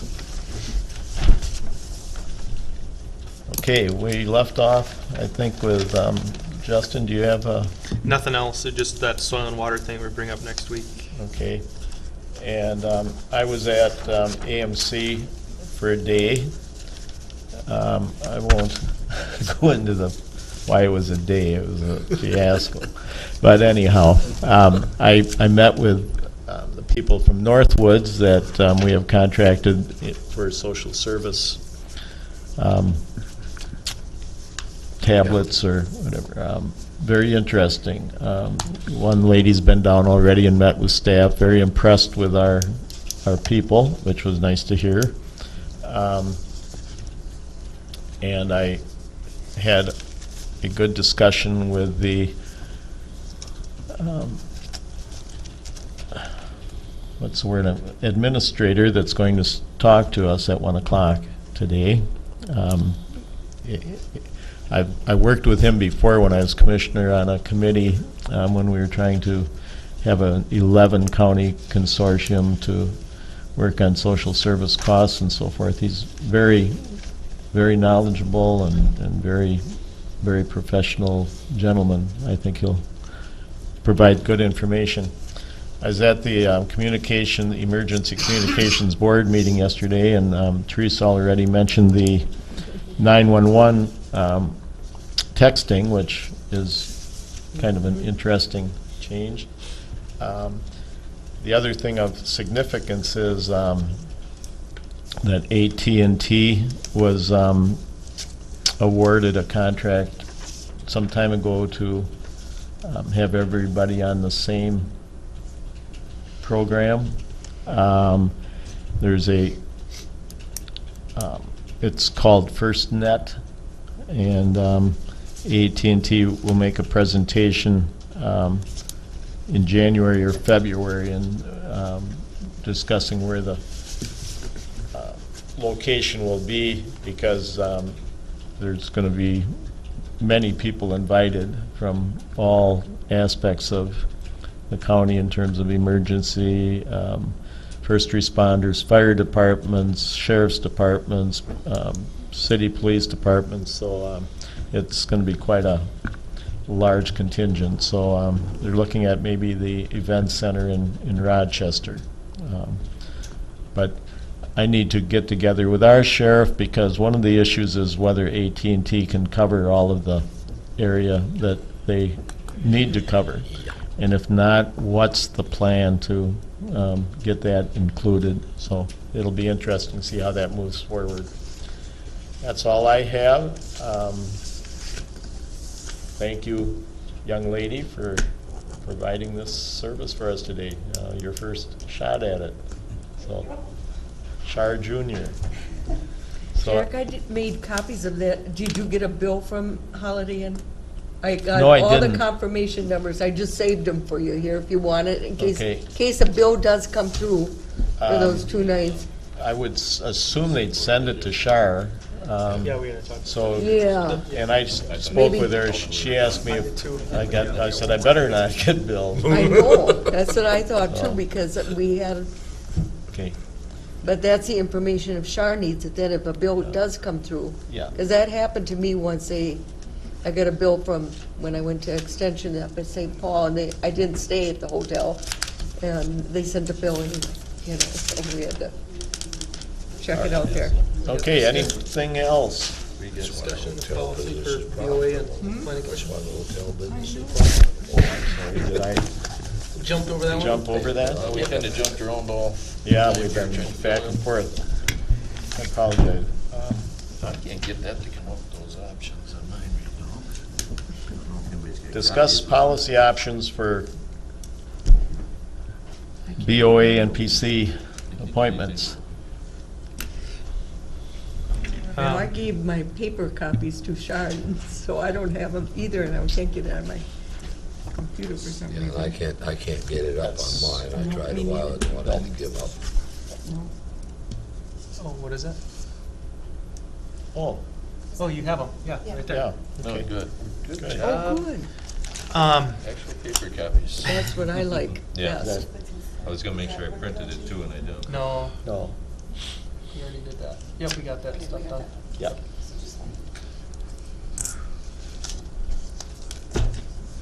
Well, the operative thing that we need to deal with is the Board of Adjustment. We talked about it needed to go to 5 members. And I think we definitely need to get that part of it. And we don't Yeah, I actually think- do appoint it till January. Right, I think that's the big thing is just, yes, we're going to 5 and then, okay, What procedure? what, how, yeah, Yeah, right. that gets the What procedure are we process. gonna This use to is- get that? Are these the, 1, 2, and 3 options, Yeah, but there's only like I'm 2 saying, there's nothing copies. set in gold about these options, just ideas that I kind of If anybody, I mean, I think we, I don't know if we did this on record yet, that if we need to, if we're going to 5, Say that again? do we need to make a motion? That we are going to I go to 5. Yeah. If We we already haven't done probably that have it yet. on record already, I don't know. Well, we said last year that we would this year go to 5, but I don't know. Yeah. We should probably formally say I think so, we too. have gone to Just, 5. just so that everybody really truly understands, this is what's gonna happen. What? I think we need to. And I don't believe we need to have a public hearing on this matter, only for the fact that it already states that you can have between 3 and 5, so we already have the discretion to go up at will. Right. That being said, I would move to expand the Board of Adjustment to 5-member board. And I'll second it. All right, discussion, questions? All in favor? Aye. Now, what did we do? We had that policy when we did the Planning Commission and Board of Adjustment last year. We went through and had a policy, what do you say? Like a appointment policy? Yeah, you know, 'cause we did that in order- Selection process, or? Yeah, for the last time, because that was the whole big discussion last Right. time. We had choose an option. I guess I would do whatever that option was last time again. And all 3 options were basically the same except for that number 5 point where it's either the whole board doing it and Yeah. not just personnel. Yeah. And how do we want to do that? Mm. I think a That Board was of my Adjustment. opposition last time, is that you end up with, some commission can end up with no say in it. You don't see who's That's right. even applied, you don't see anything until it comes before the board, and you're supposed to make a motion on these people that you had 0 to do with, and it's a pretty big deal. Well, and I think more so the Board of Adjustment than even the Planning Commission, for the fact that they are the final say. Yeah, You know? right. They're I mean, over the because board. that's the one that was just huge. It's like, you know, they have the final say, and as if you're going to end up on one of these committees or interview process or anything else, you didn't hear anything until it came in front of you to make the decision that you're giving away for most of your term. Right. You know. Yep. Well, the planning commission doesn't quite have the final say. No, No, we just the approve Board It- of it- Adjustment. It's the Board of Adjustment Board of that I'm. Adjustments. That's what I'm saying. This, the Board of Yeah. Adjustment's even a bigger deal than the Right. Planning That's Commission. the Exactly. biggie, yeah. Right, right.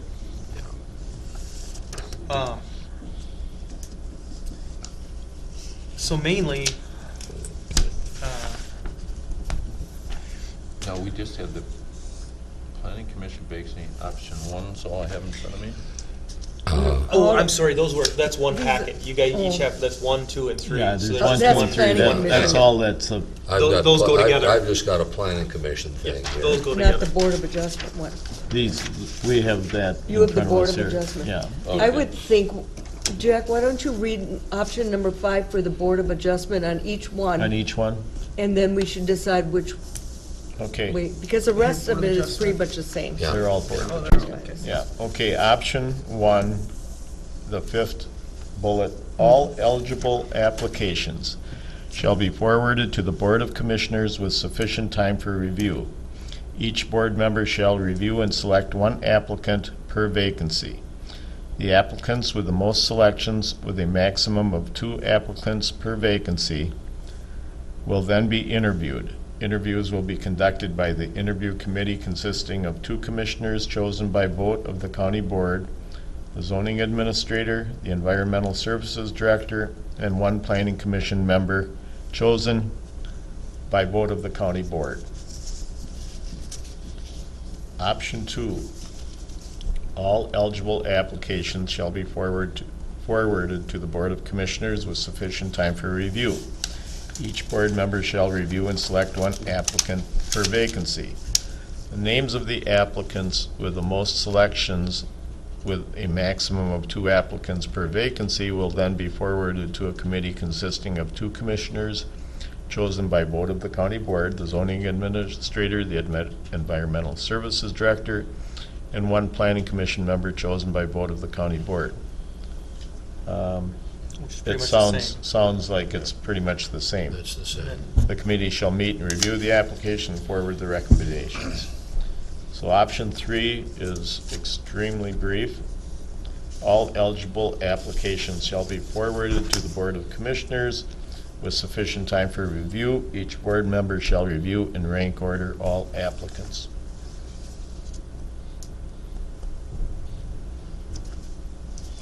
I mean, is there any other options anybody wants on there? So we can go back and, you know, I think this is a discussion, we probably shouldn't have an action on it, really with. I think we'll bring that action another time. Right. Yeah, it's a discussion Because we item, had so a we can't discussion. act on it anyway Right. today.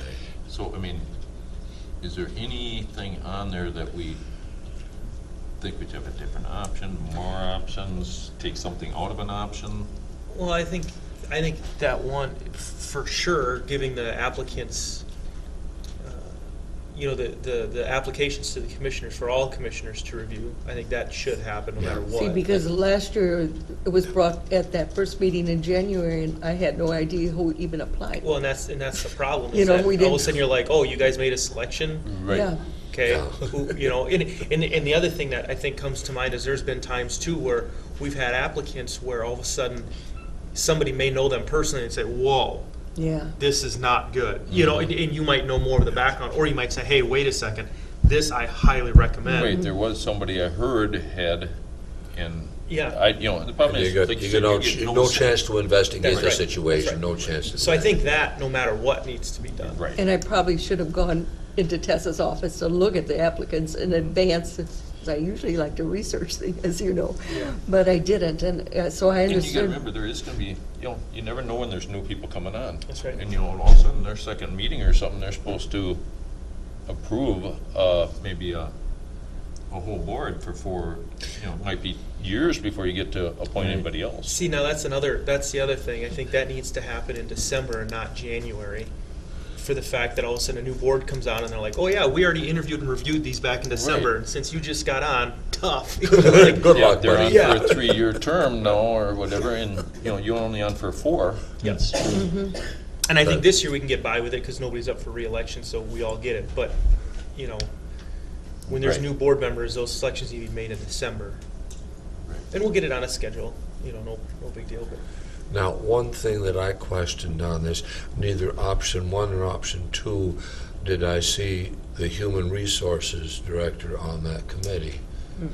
But she was involved this last year. yeah. Are we? My feeling is she should be there to, mediate, make sure the questions are right and everything else, but Yeah, I but don't. not be a voting member. Right, No. not Yeah, be a voting yeah, okay, member. but, yeah, you're still Oversee thinking the that procedure. position That's what should I'm be Right. there, but not as a voting member. Correct. Yeah, okay. And, I don't know, how far do you go with start interviewing and stuff, or do you just make selections? Well, to be honest, I think How for often, this, I should start again, so how are we staggering these? So we're gonna have 2 up and then 3 up? Yes. yeah, Does that so it'll be work? kind of like how the Board of So Commissioners. every other year, you'd possibly be doing interviews. Right. Well, Well, is it No, it would be is it every- a 2 or a every 3-year three. term? it's three-year Oh, terms. that's right. So it would be, So then it's 2, 2, and 1. right. Yeah. Well, what do you mean? As far as terms? Yeah. No, you stagger them, you go 2 and 3. Pardon me? Oh, yeah, that's right, because right Yeah. now it's 2 and 1. Right. Yeah, so 2, 2, and 1. Yeah, Yeah. you're right. So You're right. you'd Sorry. have 2, 2, and 1, you're gonna be doing this quite Every often. year then. you know. The It's other just- thing, I guess, let me just say I don't this. know how, I would, go ahead. Oh, no, I kind of cut in. I wasn't involved before in how long the whole apply, interview, select, how far did that end up getting dragged out to get that far? Here, so sometimes it got dragged out for a month. Here's a quick question, though, to try and combat that a little bit, we could simplify this. Here's the question. Why do we have to sit, when we do interviews, it's usually predetermined questions that you're asking, right? And I get having somebody be there to talk on their feet and see their reaction so that somebody else isn't filling out their questionnaire for them. I get that. But with that being said, for this position, is this something where that's part of the interview process, is you put your resume and then answer these questions, and then we all get to see their responses and then just rank them right there and be done with it? That's what I was getting at, that I would prefer, because this could go on quite a bit, you know. I think we should be fair, honest. Yeah, because some years you don't You know. get anybody that even wants it. Yeah, you I know, mean, try I'm to afraid get if you them. make it all this jump through hoops, Yeah, so we're not not- gonna get anybody. not too cumbersome. Don't even Especially when you're want- trying to get, like on the planning commission, 5 and stuff. And here's the thing, I get it if it's say like a department head or something like that, where you have the interviews and you Yeah. have to. This position, yes, it is a final say. However, they do still serve at the pleasure of the board. So if something did happen, you could say, hey, sorry, it's not working out, we're gonna replace this. So with that being the case, do we simplify it and just say, here's your application, here's the 10 questions we'd like you to fill out, the board will get emailed that, and then we can all rank it, and then whoever comes out of that with the highest ranking, you say, that's the person that's hired. And just, because then, like you said, then we can review this at home in 20 minutes and read through his application versus scheduling meetings and coming in and That's- streamlined. Yeah, I Thoughts? like that. I like the direction this is going. Because I get, and We've got a problem because we have, some of these positions are getting to the point where they're getting kind of hard to fill. well, Exactly. and Yeah. I'll say this: I was a big advocate and still am for being able to have conducted interviews in the aspect that there's a lot of things that, you know, if I was applying for a position, I could have my buddy who is a doctorate fill out all the questionnaires so it sounds really, really good. Yeah, you can. That's what I saw with this. And I get that, and I've been an advocate that I want to hear it come from your mouth so I can see how you think on your feet and what you do.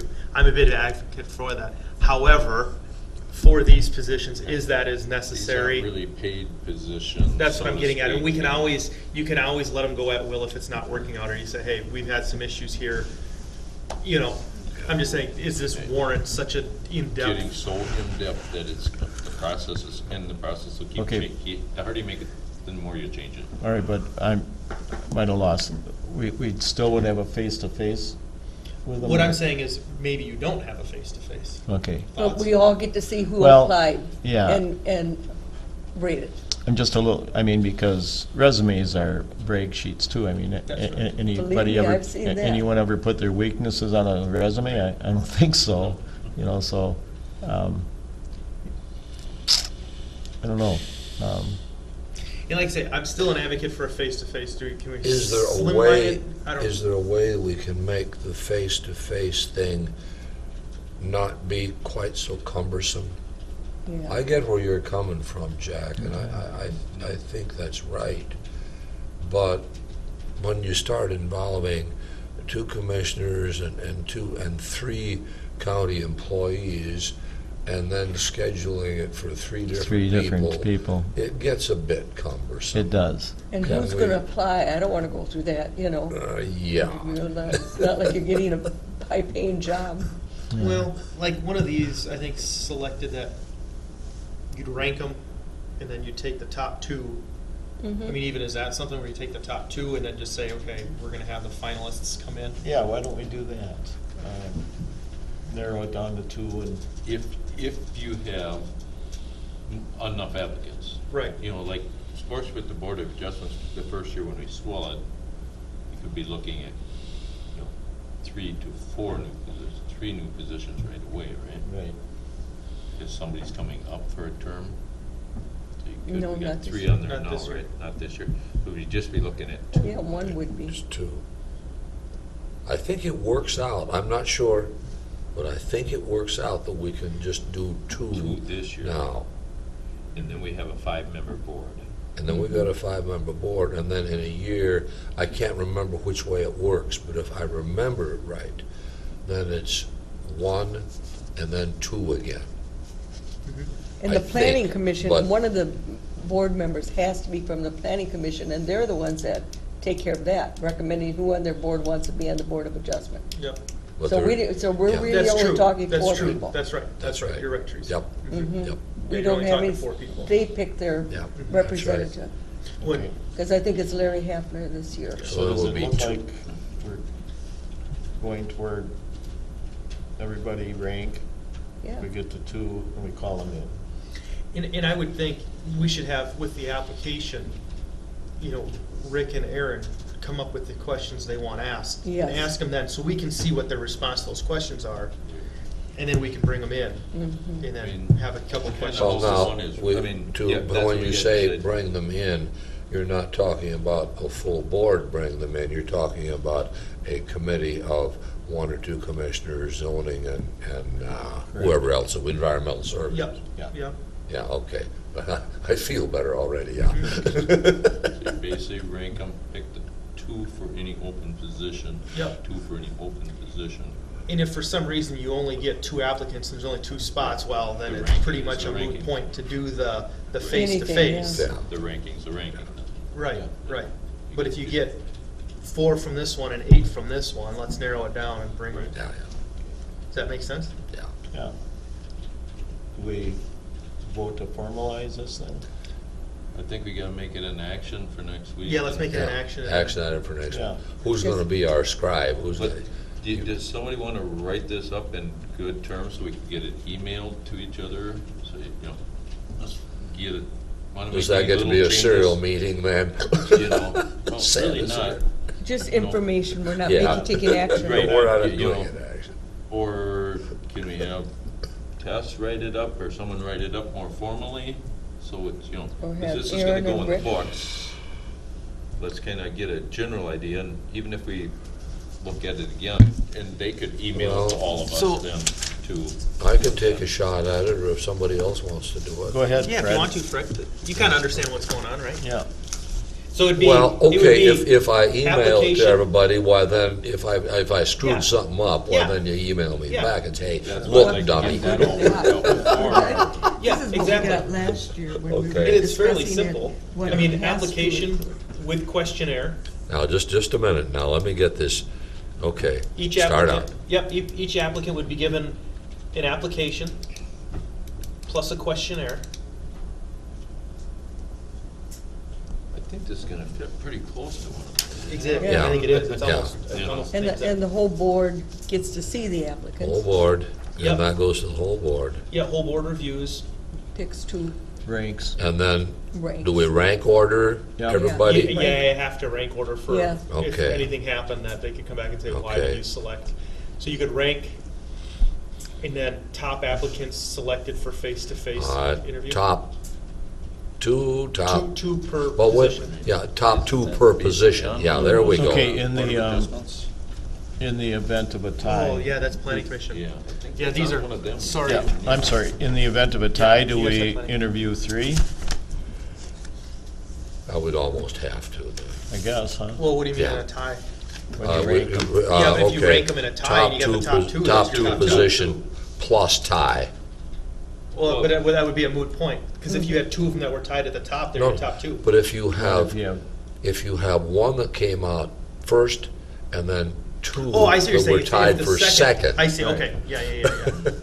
Then, yeah, then I guess Then you then just you do wind, 3. then you wind up with 3. Yeah. But it's gotta be stated 2 plus tie, 2 plus potential ties, or, Okay. yeah, okay. I'll figure that out somehow.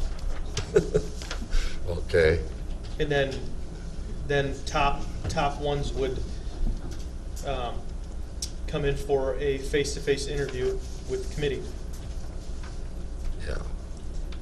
The committee, so I think that's basically. And Do you have that now, who we And have on then- the I think committee? just so we all know what's Basically going on. personnel plus Aaron and Rick, right? Rick, yeah. Those are planning. Yeah, commission now, seats. we don't need to have It's got one of those a options commissioner right in there, pretty on close that to interview. the- Well, now, Thought I just handed them Jack? down.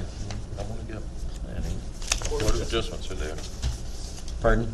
do we need to have 1 or 2 commissioners on that interview committee since we've already rank ordered them, or, you know, I heard yes and no on that. I wanna know where I'm at.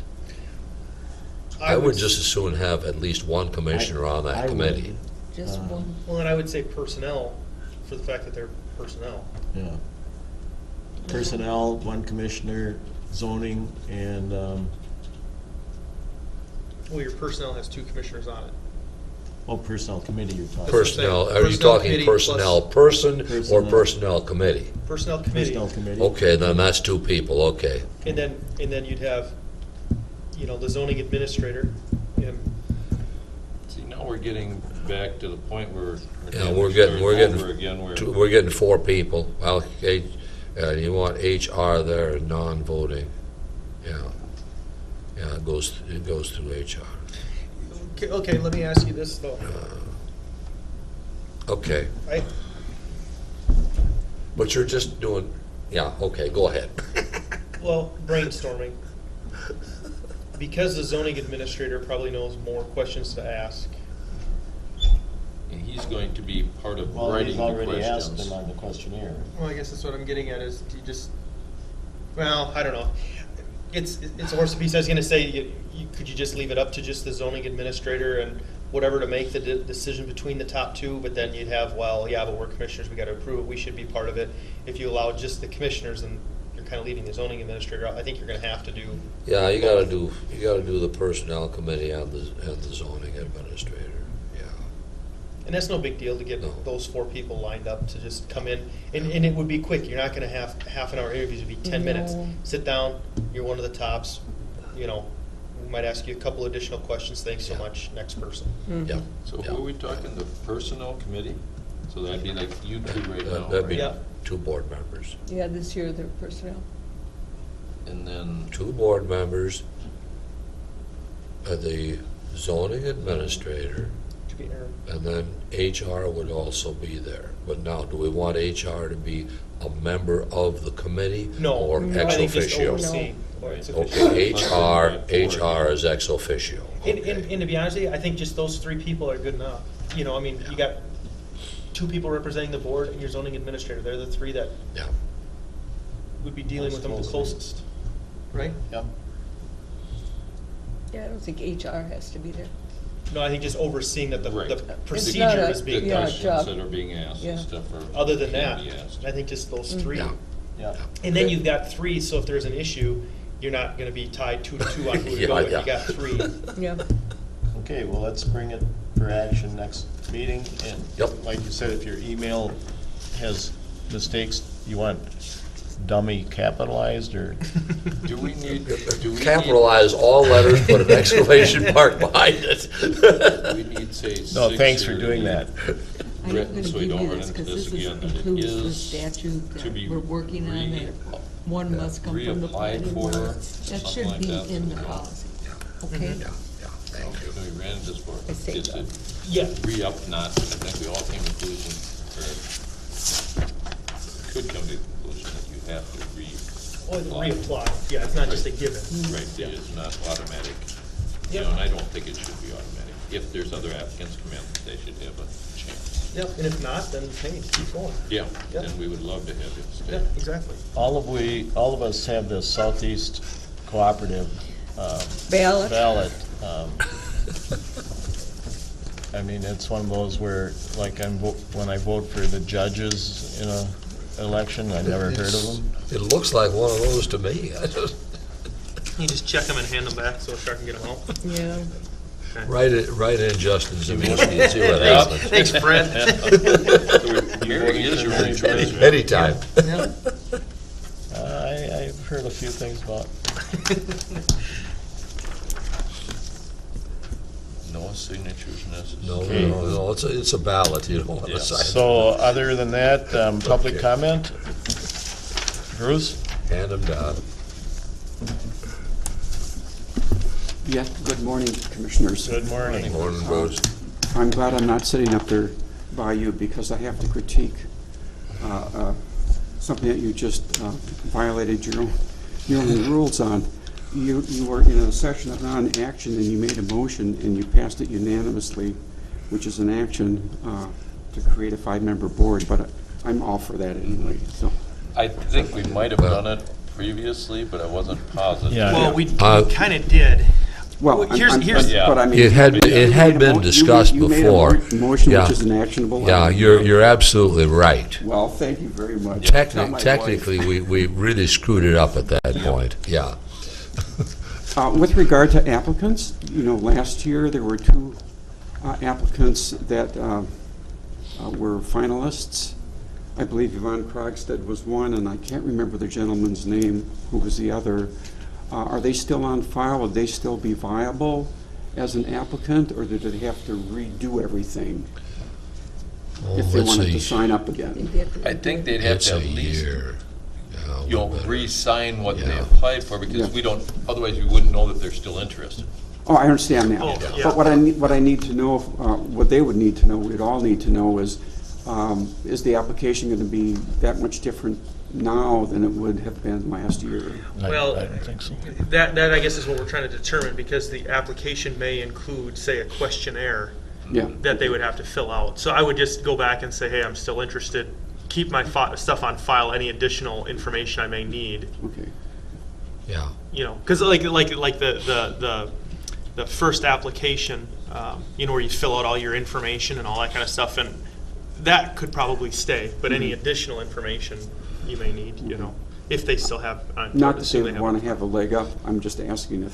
Yeah, No, no, I- a I lot of would good assume questions, that- we just yeah. gotta make sure we Yep. thought it all through Yep, too. And absolutely. then is it still your intention that the idea of the 5-member board would be a member from each of the respective commissioners' districts? Is that That's what we- important to It you? doesn't need to be, though. That's No. not. It doesn't need to be, but- No, I mean, it has to be. is that a I goal? know I think that would be, We put that in all the options, which we've kind of really not. We gone don't with. have to do that. The only kicker is Is how that- it's set right now. You only have 2 people on there that are not representing a specific location. It's just 2 individuals. You know, I don't know that if we want to. I don't know if we want to add it. They have to be from all districts. All it was stated before was to make a conscientious effort to Yeah. try to Right. cover Right. Yeah, the whole area, so you don't end up all of them from, say, the city of La Crescent. right. And the right. city of La Crescent has their own zoning, so Right, we've never. and they have their own Yeah. zoning, so, Yeah. Yeah. you know, I mean, that would look Might bad. I make a suggestion? As a quasi-judicial entity, the Board of Adjustment, I think what's more important than representing any particular geographic location is if they actually represent a legal mind. Thank you. thank you. Ron, you had Thank a, you. Here, come up here, Yvonne, so you're into the microphone. another new hat. Yvonne Krogstad to Caledonia Township. My comment is that representative from each of the districts pertain more to the Planning and Zoning Commission Yes. than the Board of Adjustment. Yes. It does more so, yes. Yeah. Yeah. Thank you. I think more important for the Board of Adjustment is possibly different occupations or, you know, different ideas for business, for agriculture, and so on. A diverse board. Yeah. All right, thank you both. Anything else? So do we recess now till 1, or? Yeah, do we have to recess stay till on 1. Yeah, Monday and, after coming till 1? I'm not going to be there, but like I said, I have spoken with Craig, who is going to be talking to you folks, and I also had another discussion on the subject at AMC with another county, so, but I'll be interested in finding out what goes on at the meeting, but I have other obligations today, so with that, if there's a motion to not adjourn, but to recess until 1 o'clock. I move that we recess the meeting till 1 o'clock, when we'll have an informational meeting about the county coordinator, administrator potential position. Okay, Second. any other discussion? All in favor? Yeah, motion to reconvene. Okay, motion by Fred Arnold, Second. seconded by Scott Connor. All in favor? Aye. Opposed? Okay, we're reconvened. All right, so I'll start it off. As some of you already know, Craig Oscarson from Mower County. Well, Mower Mower. Either one. Okay. I had talked to Matt Hilgarth up at AMC, and he had said that sometimes he'll come with, and usually when they do a presentation, they like to bring somebody from another county administrator coordinator with to kind of talk about and answer any questions. Matthew said he wasn't able to make it, but he said Craig would be more than willing to come. And so with great appreciation, thank you for making the trek over to answer some questions. I guess the first thing would be maybe if you would, maybe just talk a little bit about, because you're basically a coordinator, but you had kind of mentioned it's a little bit more than a coordinator, your position? Yep. Correct? So I guess maybe if you could just maybe talk about your position, what you do, what it entails, that kind of stuff from that aspect, and maybe we'll get into, we're looking at either coordinator, administrator, maybe differences, what they would be, and some of the, I guess, job description differences or, things like that, just to kind of get us going, and then I'm sure we'll have some questions as we go. If that works? Yep. I'm kind of a blend, so to speak, when it comes to coordinator. The board and our county, it's called a county coordinator, but at times they have me act like the county administrator. So it all varies. And when you look at the different statutes, either statute allows the board to have the coordinator or administrator do whatever you have authority to do. And so, but a lot of it depends on what authority I have and ability to do what you want me to do. And a coordinator is a weaker form of the two. And so my position's evolved over time. And when things have happened, the board's come to me and said, well, is there a different way to do business? And I'll give you an example. In our county, I have the final authority to terminate all employees except elected officials and department heads. And that came out of an issue where we had a long-term employee steal money from the county. And at that time, our board was the one that had to do the termination. And so we're going to walk the board through it, but it can be difficult for the 5 of you to sit at a public meeting, come out of closed session, and then make a motion to terminate someone. And so the board decided to give me that authority, and we've used that since then. And normally what I do, if it's a high-level position, could be like a feedlot officer, things like that, I would inform the board personnel committee of what I'm doing. Ahead of time, we're given FYI. I don't let the board make me change my mind, but I explain it to them. Because when you hire people like me, you're hiring me based on my knowledge and my ability to understand all the labor laws and those type of deals. In my county, what I also do is I'm the lead negotiator for all the union contracts. Some counties, generally when you have a county administrator, they wear that hat for the board too. I don't know how you do that here. It varies all over sometimes.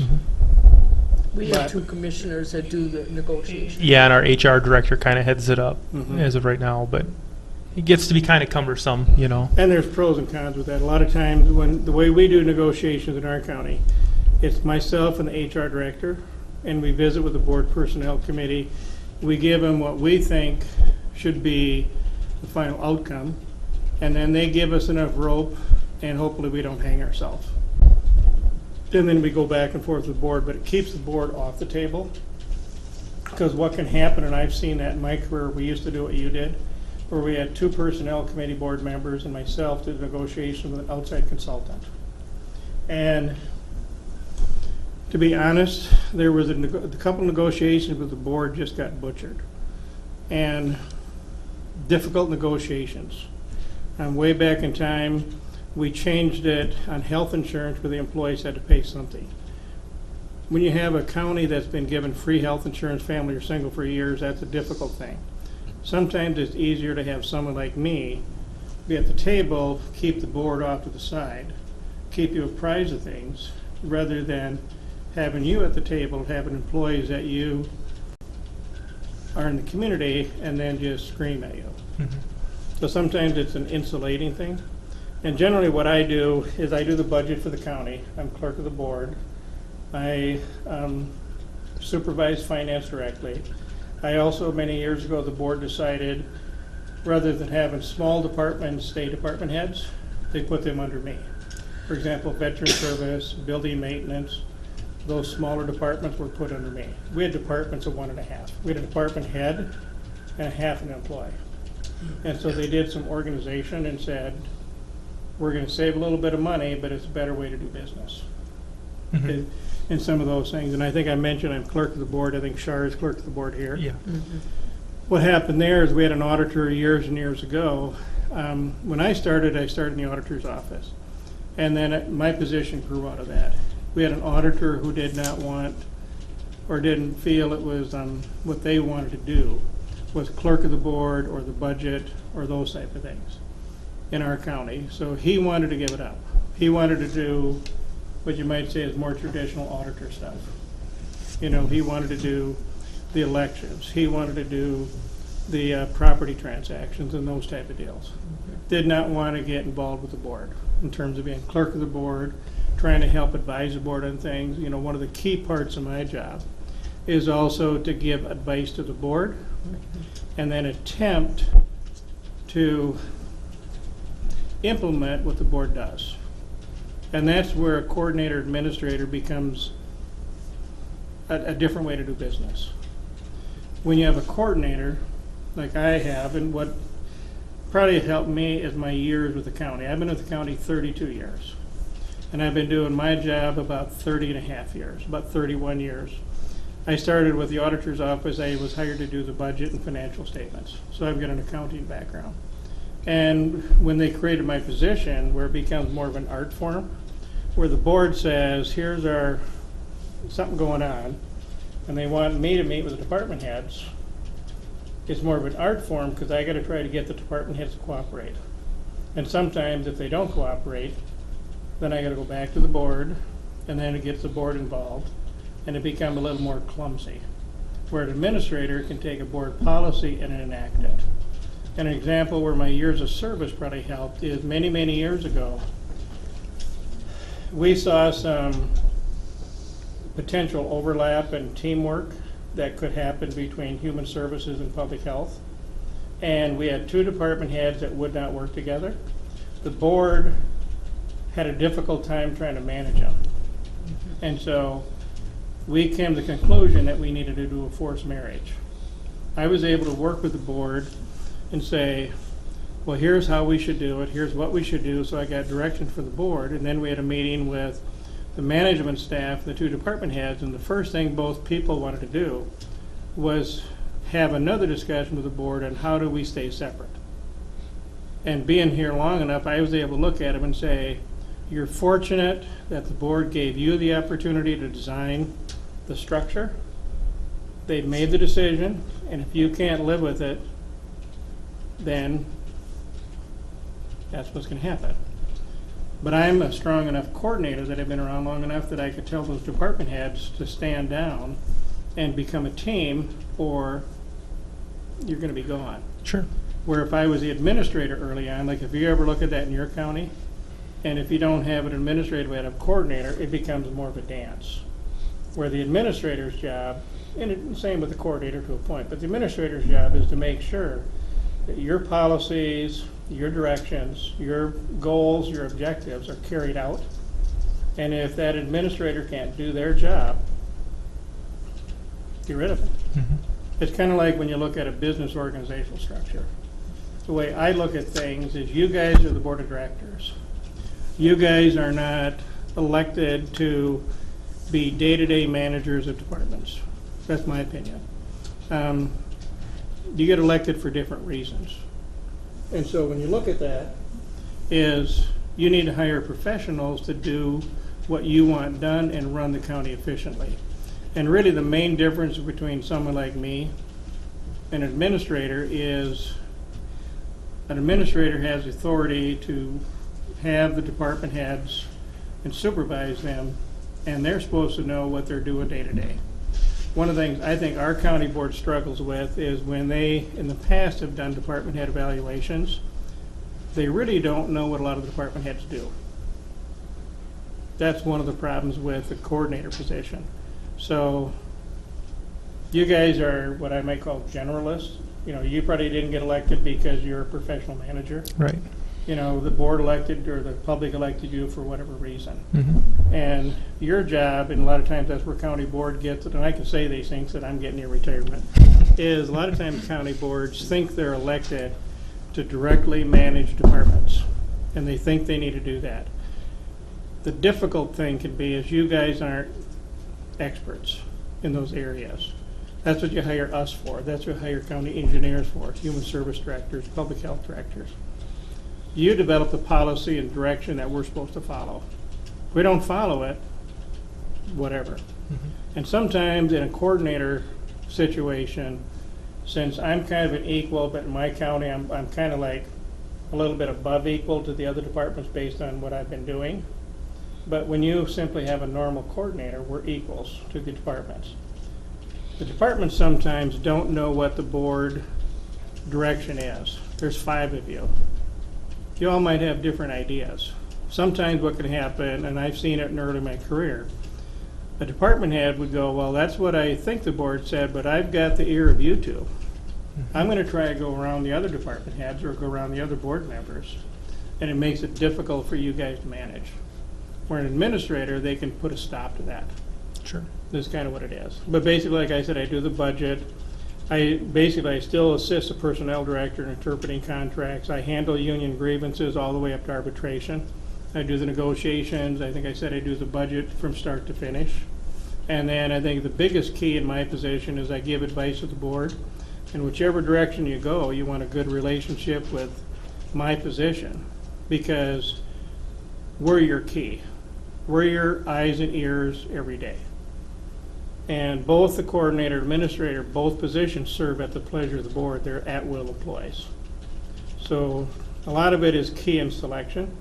Where an administrator, you're going to get a candidate who has the authority and ability to do what you want. Where a coordinator, it's more of an artful situation. You need to have the right personality. You need someone to try to do the teamwork, and many times board initiatives take longer to implement under the coordinator situation, is really what happens.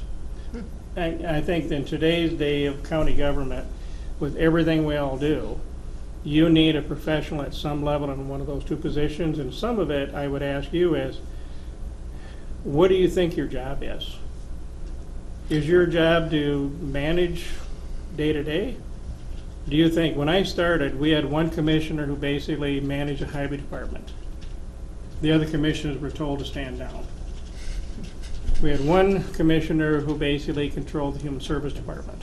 It was really a different situation. We've evolved over time to a more of a pure board. And I think just with my longevity, what I've been able to do is been a good support position for the board, but also for department heads. I don't know what Shar would say, but she's elected, so it don't matter. I'm just picking on Shar. That's actually, Shar's actually gone. No. That's Larissa, yeah. But yeah, Shar isn't here today, so. That's Larissa. You're pretending to be her. Pretending to be her. But so a lot of times, what department heads find is by having someone, be it a coordinator or administrator, they actually help the department heads be successful with you and with the public, where you don't have that right now. So I think, in my opinion, you need either position, and I would, if you're going to ask me, I think you need to have an administrator. And if you look around the state, every county that creates this position always goes to an administrator, because it gives the board the tool they need. And if you hire the wrong tool, you just get a different tool. And a lot of that is in the art of hiring somebody. Sure. Is what you're looking at. When you go in this direction too, I would also encourage you to have a discussion before you decide who you're going to hire is, do you have any good internal people? Because I was in a situation years ago in Sherburne County where I became a finalist for the administrator. And at the end of the day, the board, about 2 weeks before the interviews, decided to switch gears and go internal. And they didn't let us know. So we went through the application process, the interview process, and then you get a reputation. So the next time that position came up in that county, there was a lot of bright young people out there were going, well, are they really serious to open it up? And so there's pros and cons. And if you have a good internal person who that you trust and you think has a skill set, sometimes that's the best direction to go. If you have a good comfort level and you think they can do the job. Make Because them a coordinator? Pardon? Make them an administrator or? Either way. I mean, if you got someone that has a skill set, like I would say, I would recommend, and I've recommended my board when I retire to change it to administrator. Okay. But if you go either direction, what I'm saying on internal versus external, if you got a good internal person that you think has the ability and has your ear and can do the job for you, why go outside? A lot of times departments also like that because they've also got a trust level of that position. And if you get department heads who don't have a trust level of that person, it might be a message to you that you got a department head that needs to be straightened around some way. And by promoting the internal position, you also are showing support. And support for the departments that work well together. So I mean, there's pros and cons to that. My only message is if you do decide to create one of the positions, if you're going to open it wide open, be absolutely committed that you're going to pick the best person, whether they are here or whether they come from St. Louis County. You know, you want to do that. But if you've got some good internal people, in our county, I've got 2 or 3 people that I would target to replace me that would be good. But it's up to the board. Quick question. We had talked earlier today. Fred had mentioned you were at a department head meeting, and some of the department heads had talked about, you know, the one of their hesitations is any communication loss. If we say you get an administrator in that communication loss between a department head and the Board of Commissioners. And I've also heard department heads that would be hesitant, you know, it's the same thing, you know, well, you're just adding another layer of government and yada, yada. What's been your experience with that as far as communication between department heads and the board? And, you know, when somebody says, well, there's just another layer of government, like what would be your response, do you think? Well, it's really not another layer of government. It's basically, in my opinion, it's basically you're finishing off your organizational pyramid. Sure. Is what you're doing. Right now you have a flat top. Mm-hmm. And by doing that, it makes you, as a county board, more efficient, more effective, more quicker to react, more of those things. And the communication thing, there's different ways to stay in communication with departments. One thing we've instigated, which you can do in either form, is have department heads come, we have them come twice a year and do department updates to the board. Also, if there's an issue that you're looking at, you would bring that department head to bring a presentation to you. Sure. But I mean, it depends on how you want to structure it and what you do. Mm-hmm, mm-hmm. You know, so I think that communication can still be there if you do it the right way. Sure. In either form. Now, one of the other things that, you know, we often hear, and I've heard, you know, people around the courthouse as well as members of the public, you know, to talk about price to implement a coordinator or an administrator and getting it going. Obviously, it's a higher end position. Thoughts, you know, when that argument comes up? I think that's a minor issue if you really look at it. I think between a coordinator in my position or slightly below me and an administrator, you might be talking 15, 20,000 more a year. Mm-hmm. Is really what the difference is. And the question is, what bang for the buck do you get? And what do you want to put on yourself? And so I don't know what your total budget is, but I would bet you if I looked at your budget as an independent person, which is what the coordinator or administrator is supposed to do, I could probably find at least that much savings in department budgets. Sure. So, I mean, if you're really looking for it, it shouldn't be a cost issue. It should be more of a structure issue. You know, what are you comfortable with in terms of moving this county forward? Right. Is what you really should look at. And when you look at the total cost of the position, yeah, it's going to be there, but I think what you want is you want someone that's going to be looking at a lot of effectiveness and efficiencies that sometimes you don't have with your current department heads, because, to be honest, everyone's self-serving. Do you think our merger of Health and Human Services would ever happen in our county without me? No. Right. The Public Health Director and the Human Service Director would have never come up with it. Do you think in our county, we recently went to Public Works. Before that, we had an Environmental Service and a separate Highway Department. Before that, Environmental Services was 3 separate departments. When I come in, I look at different efficiencies and structure, different ways to do business to try to save you guys money. You know, it's just like when I do the negotiations. That's what my goal in mind. When I took that over, I kind of learned that from the consultant. And when I did that, I saved the county $25,000 a year annually in that cost. Between that and handling all our union issues, I don't know how much union stuff you have here. We have 5 unions. Actually, we have 6 now. And so I'm the go-to person when it comes to grievances, meet with the employees, where before we hired outside consultants.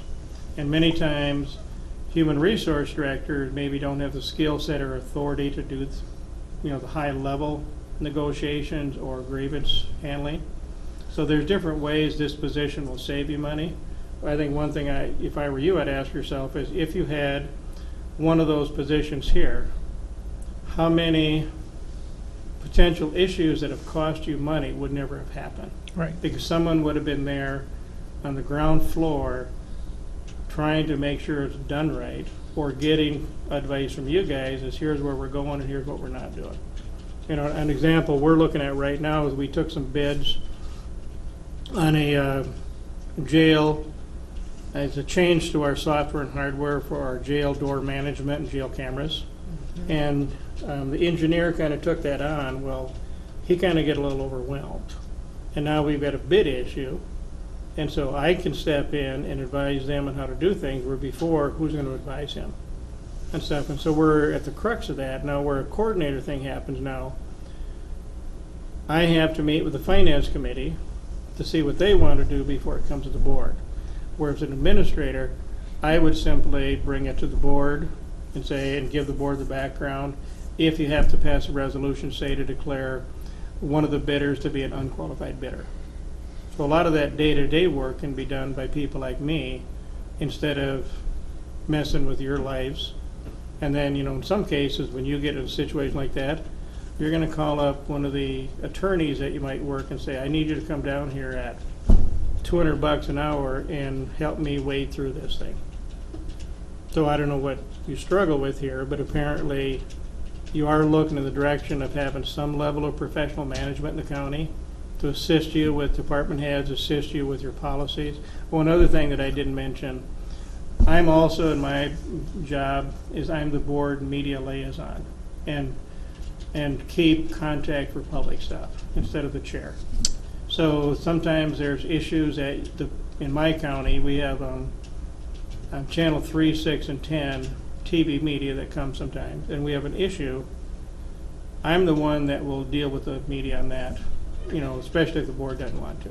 Because sometimes you don't want to interview in front of the media and say the wrong thing. A lot of times, too, is I can represent the county board at different organizations when you do things. Another thing that I've been doing that I didn't mention is I'm kind of the economic development point person in the county. So I'm the one that has the knowledge of the statutes on tax abatement and things like that. So I go out and would develop a tax incentive package for a business subject to board approval, is what we do. Gotcha. Rather than board members kind of going, well, I got a company here going to bring in 42 jobs, but what do we do about it? In my county, I'm the one that would meet with that company, talk about things. I would know what the board general policy and purposes are when it comes to job wage levels and what type of assistance we would give those people. So it's a host of hats that I wear.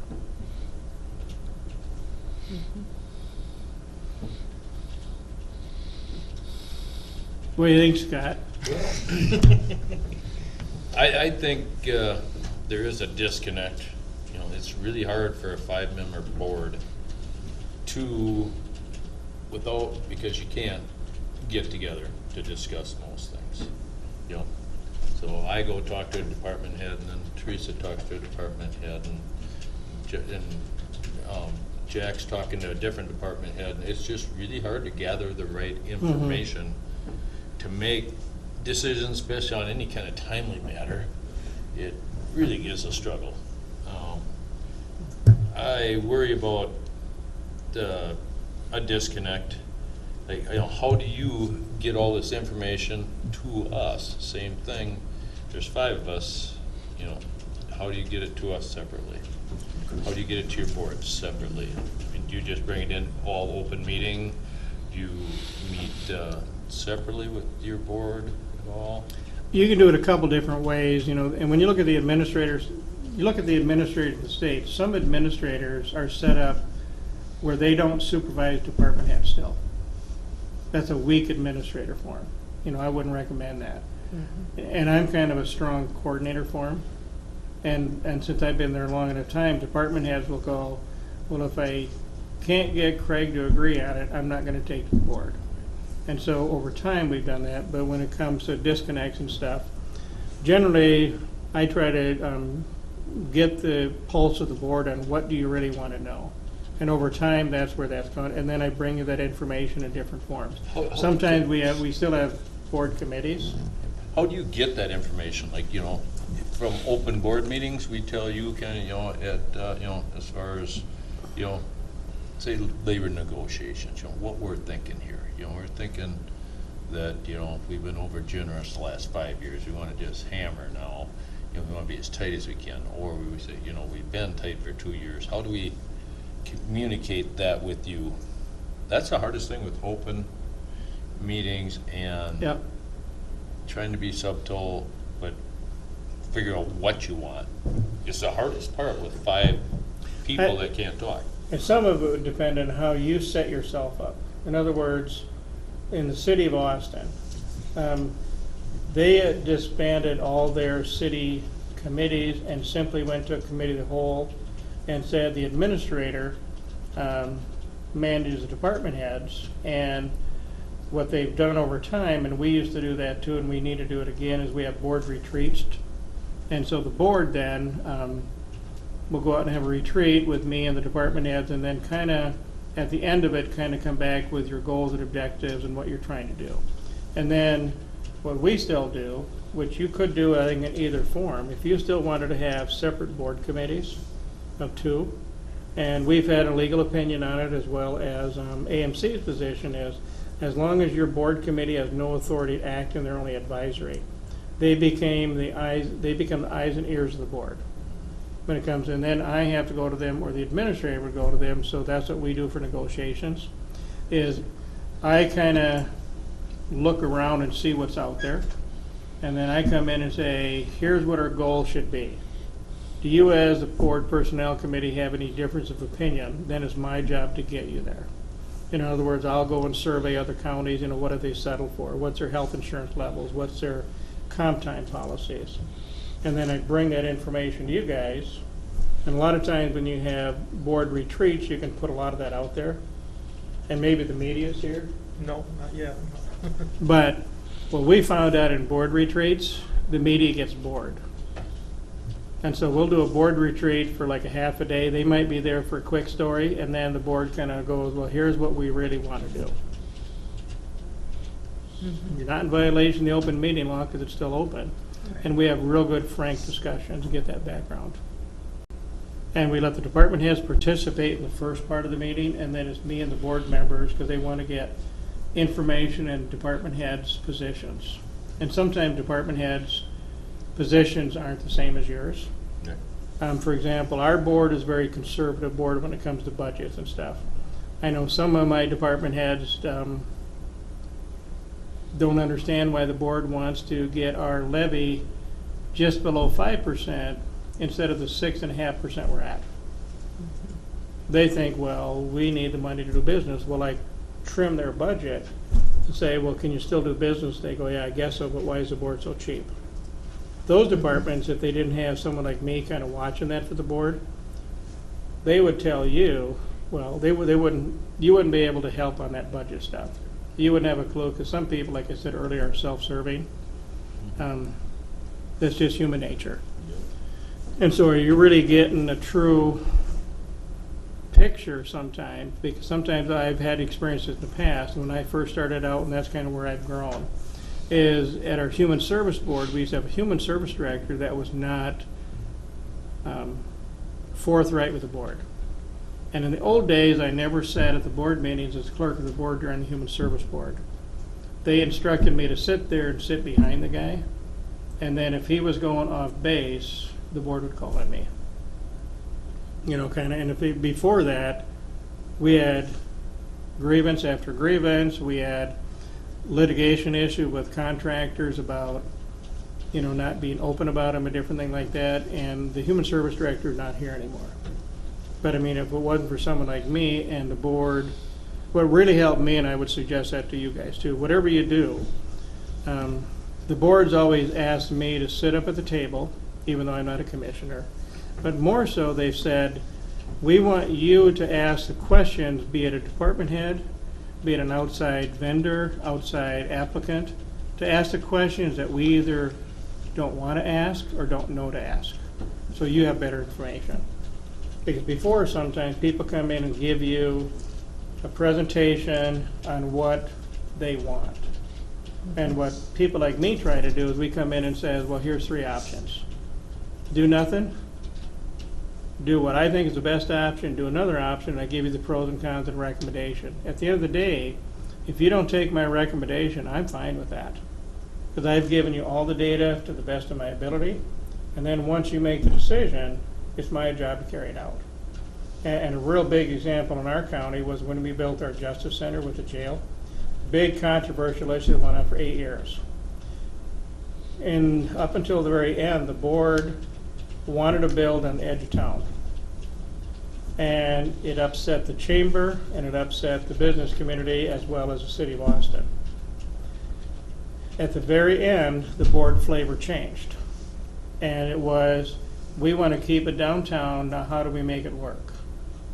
Well, so I have to, my position, whether it be a coordinator or administrator, I always say I have to be kind of a chameleon. I have to change with the board. And if I can't change with the board, I should leave. Because my job is to represent you, not myself. And so what I ended up doing is where I had to support the board and talk publicly about the merits of the out-county site and all that stuff. When the board made the final decision to stay downtown, then I had to switch gears and represent the board correctly without saying, well, Fred and Teresa were all wet all these years, and I can't say that. But here's the best decision, and we're going to make it the best. And I get criticism internally from judges, the attorney, and the sheriff. And my response back to them behind closed doors was, we're getting a building, we're getting a facility. It's our job to roll up our sleeves and make it the best we can. And that's just the way it is. Where some of them thought I should get out and chastise the board for making the decision on the wrong location. If I did, I should have been fired. Not your job. And so whatever you do, you want someone with that ability to change, because you guys will change over time. You might become more liberal, you might become more conservative. You might become more what some say progressive, I don't know if that's the right term, when it comes to new programs in human services to be more than just reactionary.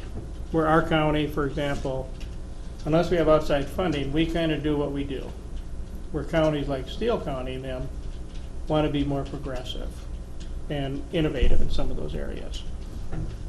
And so my job, like I said, or whoever you hire, when the board flavor changes, I need to understand what the board is and what you want to do. And what I always tell new board members when they get elected and we do orientation, I go, Justin, I don't work for you.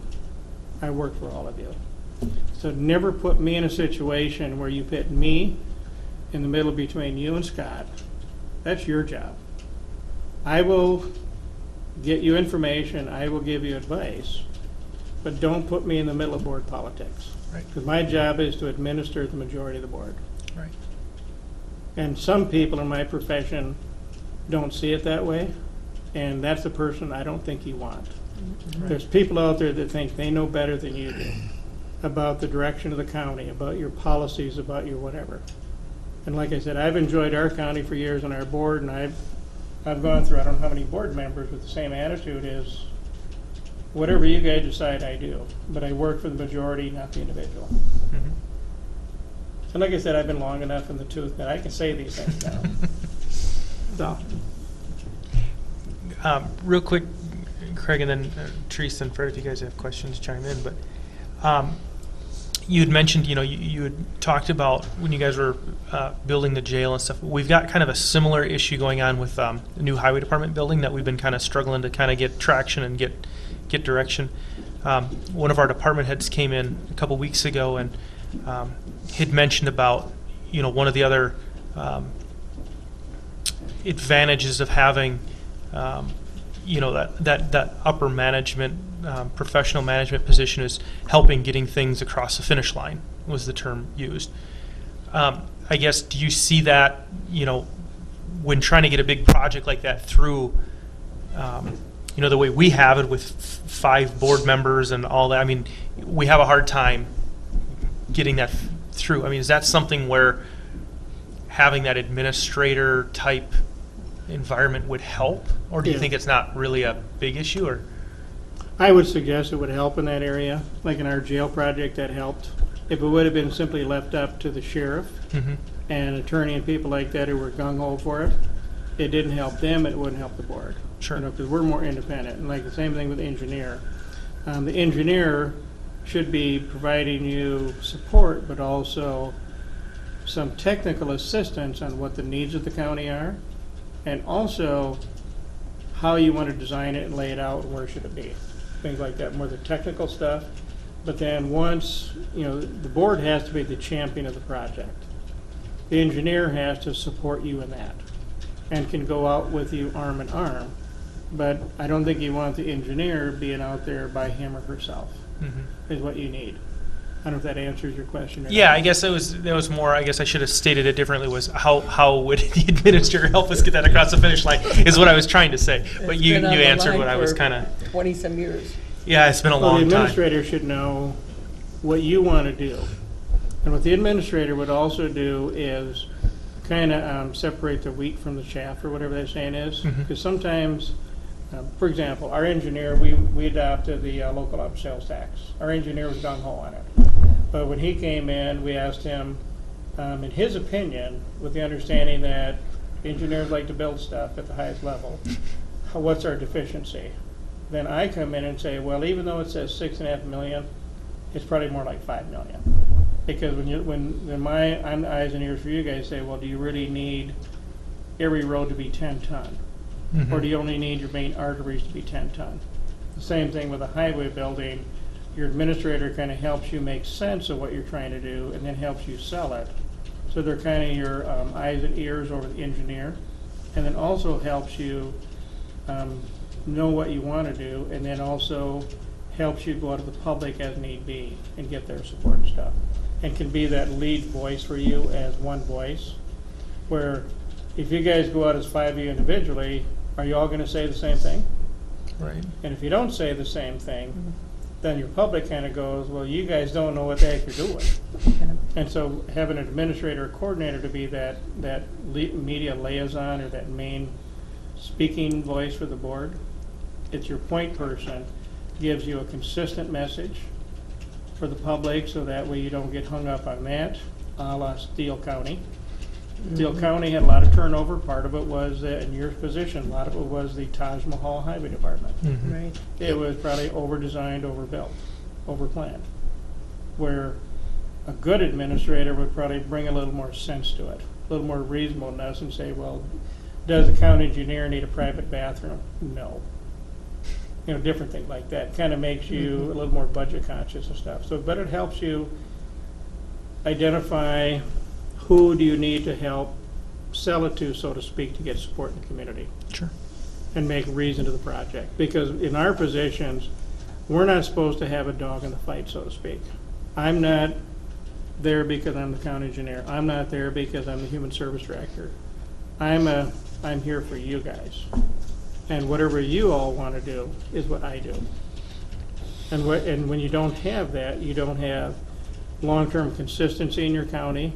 Sometimes you don't have a consistent message, not only your department head, but the public. And that's where a position like that can provide that thing for you that you don't have. That's what I would say. But I would say, back to your other question about the cost issue, I would say don't get hung up over the cost of an administrator versus the cost of coordinator. Either one is going to prove themselves out in value. The question is, how much do you want to do? Do you think you have the ability to manage department heads directly? And if so, how are you going to do it? What's going to happen when you have a tough department head that you have the ability to let go, and you go to the coordinator and they go, well, that's your job. I'll help guide you, but you have to do it. Where an administrator can do, lack of a better word, they can do your ugly duties for you. And as long as they do their job right, they're good. And if they don't do your job right, they're at will. You know, and that's what you do. Then you only have one person to really supervise, but that person also needs, if you're big, one of your keys, which I hear, is you don't want to lose that communication with departments. That administrator or coordinator should come up with a structure to help you keep in touch. And it could be board retreats, it could be regular updates at board meetings, depending on how consistent you want. I've seen some counties, which to me is kind of a waste of time, where all the department heads come to the county board meeting. And to me, where it's a waste of time is you're paying these people to do their work. And if you meet, we meet 3 times a month. And if we have department heads come for 2-3 hours each time, and there's nothing for them, why do you want them? Right. Where if there's a specific issue, have the engineer come along at the board meeting with the administrator.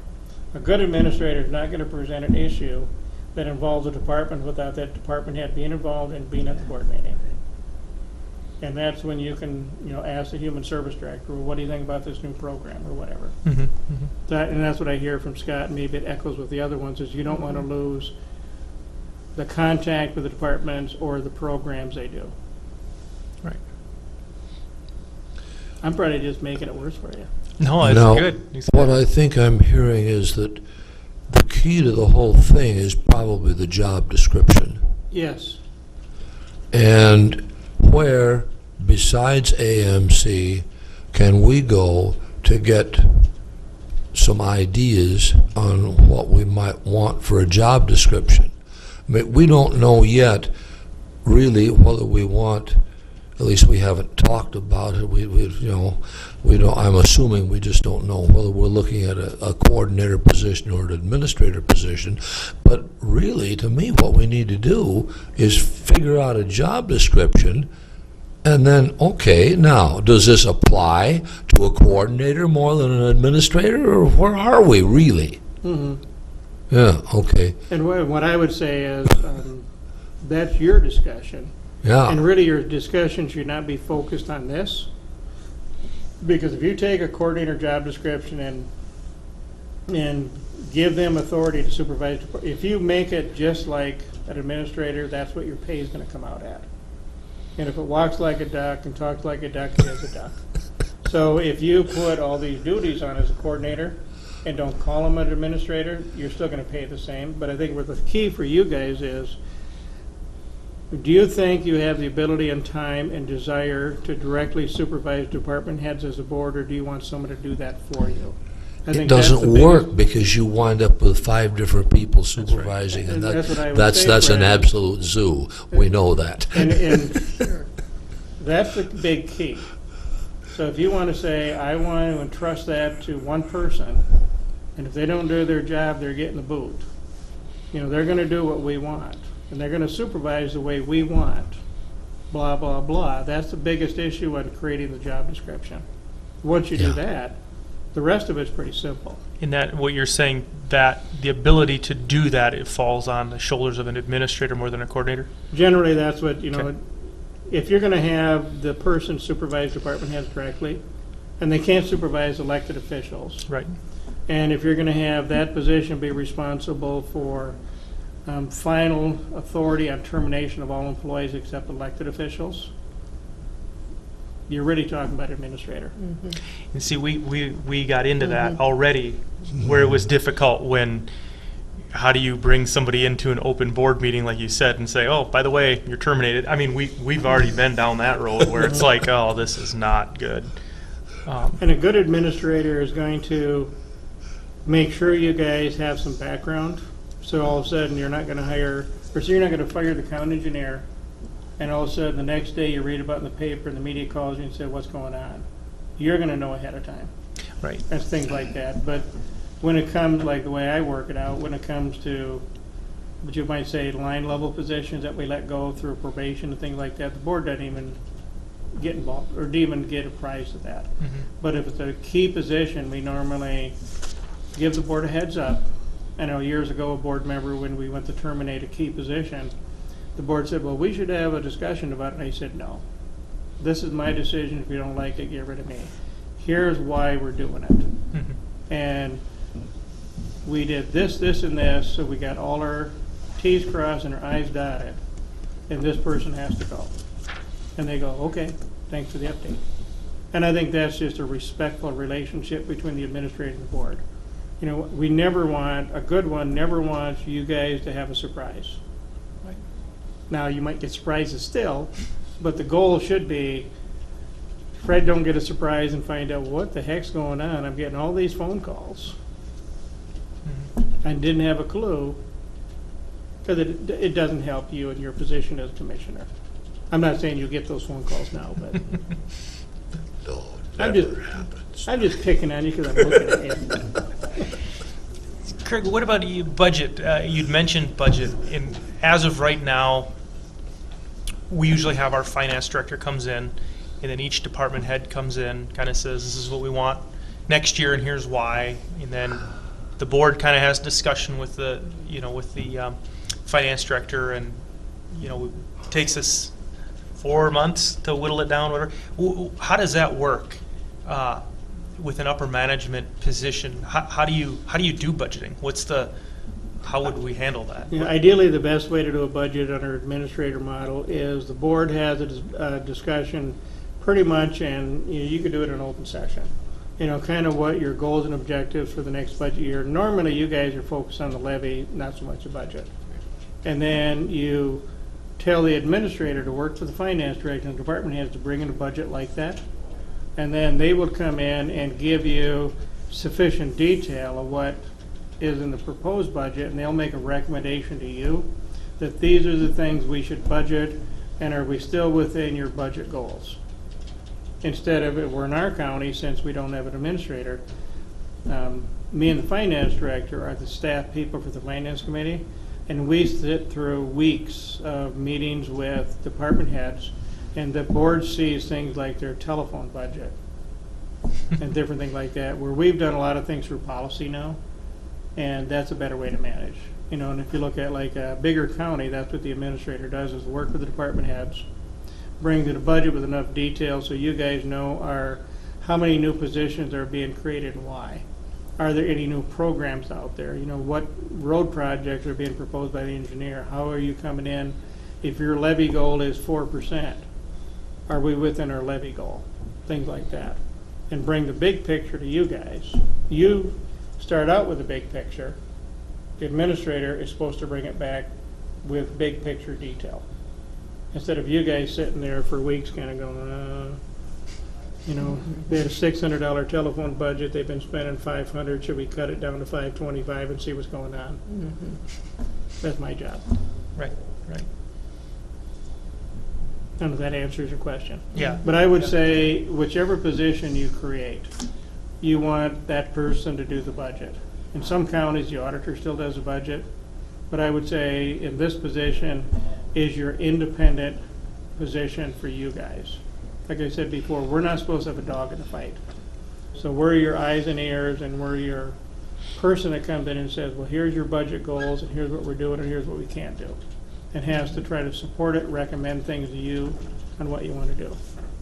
Does that kind of help you? Yeah. Scott's got a question, it looks like. Still not sure how to get it through. I see the benefit of you somebody being there daily, working with each department daily. And like I said, we can't have the information to know what's going on in all the departments. When they ask for something, how do you really, I don't know, you know. Do they need another person? They say they do. I haven't, you know, you get commissioner changing over, you don't know, you know. If you go ask them personally, yeah, they're gonna say, I wouldn't ask if I didn't need one. But you just about need someone that's been here for 3 years to say, you know, they would go to and say, do they need another person? You know, somehow we gotta be able to get beyond that line of 5 of us going around and saying, do they need it? Looking at each other, do they need it? I don't know. Let's start investigating their department and see if they need it. Do you think you can help in that, that position can help in those areas? That person should be, like I said, whichever way it goes, a neutral person. And what that person can look at, even if they're hired new and haven't been here for 3 years, they should know enough about staffing level needs, because there's industry norms out there. For example, and that's the beginning. For example, when it comes to dispatch services, the industry norm is you have 1 dispatcher on duty for every 24,000 people. Of course, that changes based on your crime statistics. So a lot of times, people like me take those statistics as a starting point, and then I will pin the department head down, because I've been there a long time and I can do that, and say, well, based on this, can you really justify it and why? You know, you come to me and tell me, before we get to the board, what is the reason you need a position? And we look at the whole department and figure out what they're doing. And then when it comes to the board, it becomes a team approach where the coordinator, administrator, and the department head make a recommendation to you guys and say, here's what we need and here's why we need it. So then you have some rhyme or reason to it. And so they're supposed to, these people are supposed to ask those questions. You know, like I said, there's custodians. There's an industry standard out there for how many custodians you want per square foot of building based on carpet and all that stuff. You know, a lot of that depends on what level of cleaning do you want. So there's a lot of that out there a lot of times. But that would be the person to do the digging and Yep. find out for you, so we don't have 3 commissioners doing the same type of digging on the same Yep. thing, because we can't talk to each other and Right. say, you know, let's all go in here and see if they really need it. You know, it really makes it hard to find out the right information for major choices when you're paying. Every time somebody asks for another staff member, you know, you're looking at $100,000. You know, it's like, boom. And I don't know if any of you run a medium or large business, but I would ask you this if you do. Say you run a business of 75 employees, and say there's 4 owners or 5 owners. Do you guys operate as a 5-owner board to make your day-to-day decisions, or do you hire one person to manage those people and manage your business for you, and you entrust that person to do it and make you money? And where an administrator comes in, you entrust him to do your business and make things work and make your county program and service operate as efficiently and effectively as the public deserves, is really what you're trying to do. And by and by not giving that person the direct authority over department heads, it can make it more cumbersome. It takes it longer to make change. And absent any position, the only time you're going to make changes is if you go to the AMC conference and talk to people and go, well, Moore County has Health Human Services. Who else has it? I'm going to go talk to people. How does it work? How doesn't it work? Where you have someone eyes and ears, like I said, who doesn't have a dog in the fight, who's trying to do the best job for you, because I continue to stay employed by making sure the board's policies and programs are adhered to and followed, and that the board's vision is being followed out. And if not, then I should be let go. Don't tell my board that. Yeah, because we have had a problem with 5 of us trying to say, Fred, what did Jack tell you in that meeting the other day?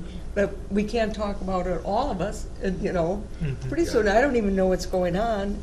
And it's just one person talking to another person, and nobody, I mean, we've had a lot of problems this year with that. Yeah. Well, and in the past, too, I mean, ever since I've been, 7 years now, it's the same thing year after year. I mean, it's 5 people their own thoughts of how things are run and their own Running research. to and the their own- courthouse yeah. every day, checking on things. Right, exactly. Yeah, yeah, absolutely. Good information. Very good. When do you look at to make a decision?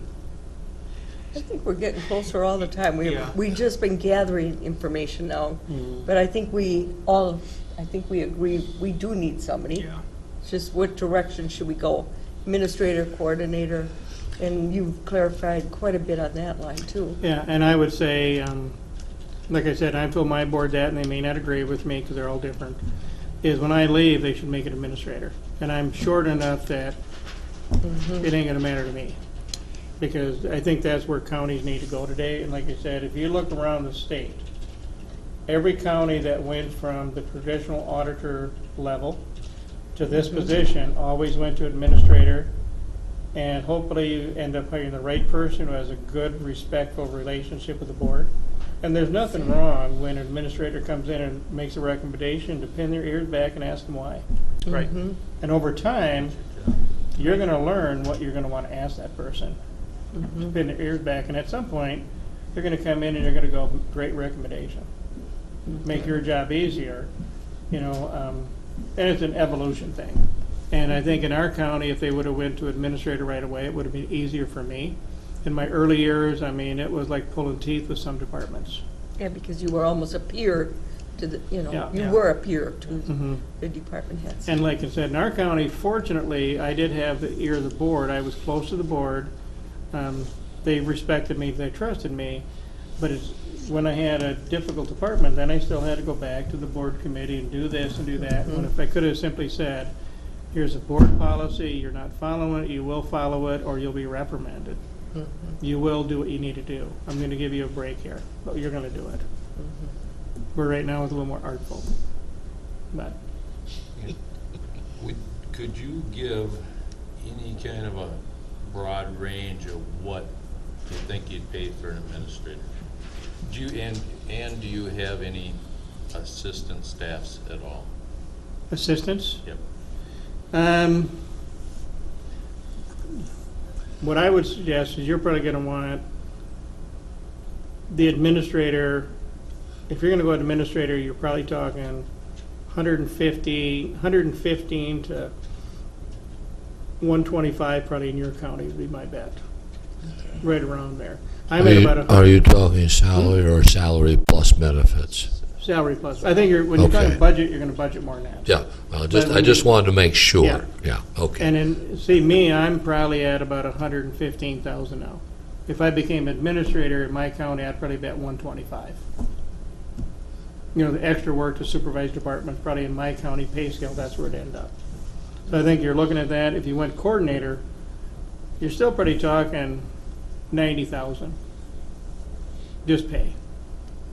So maybe 105,000. So you're gonna be in that range. You know, they're probably gonna need a support staff, so a lot of it depends on what you do. And what I'm getting at is, in our county, what we did over time, and some of that was when people left, another thing.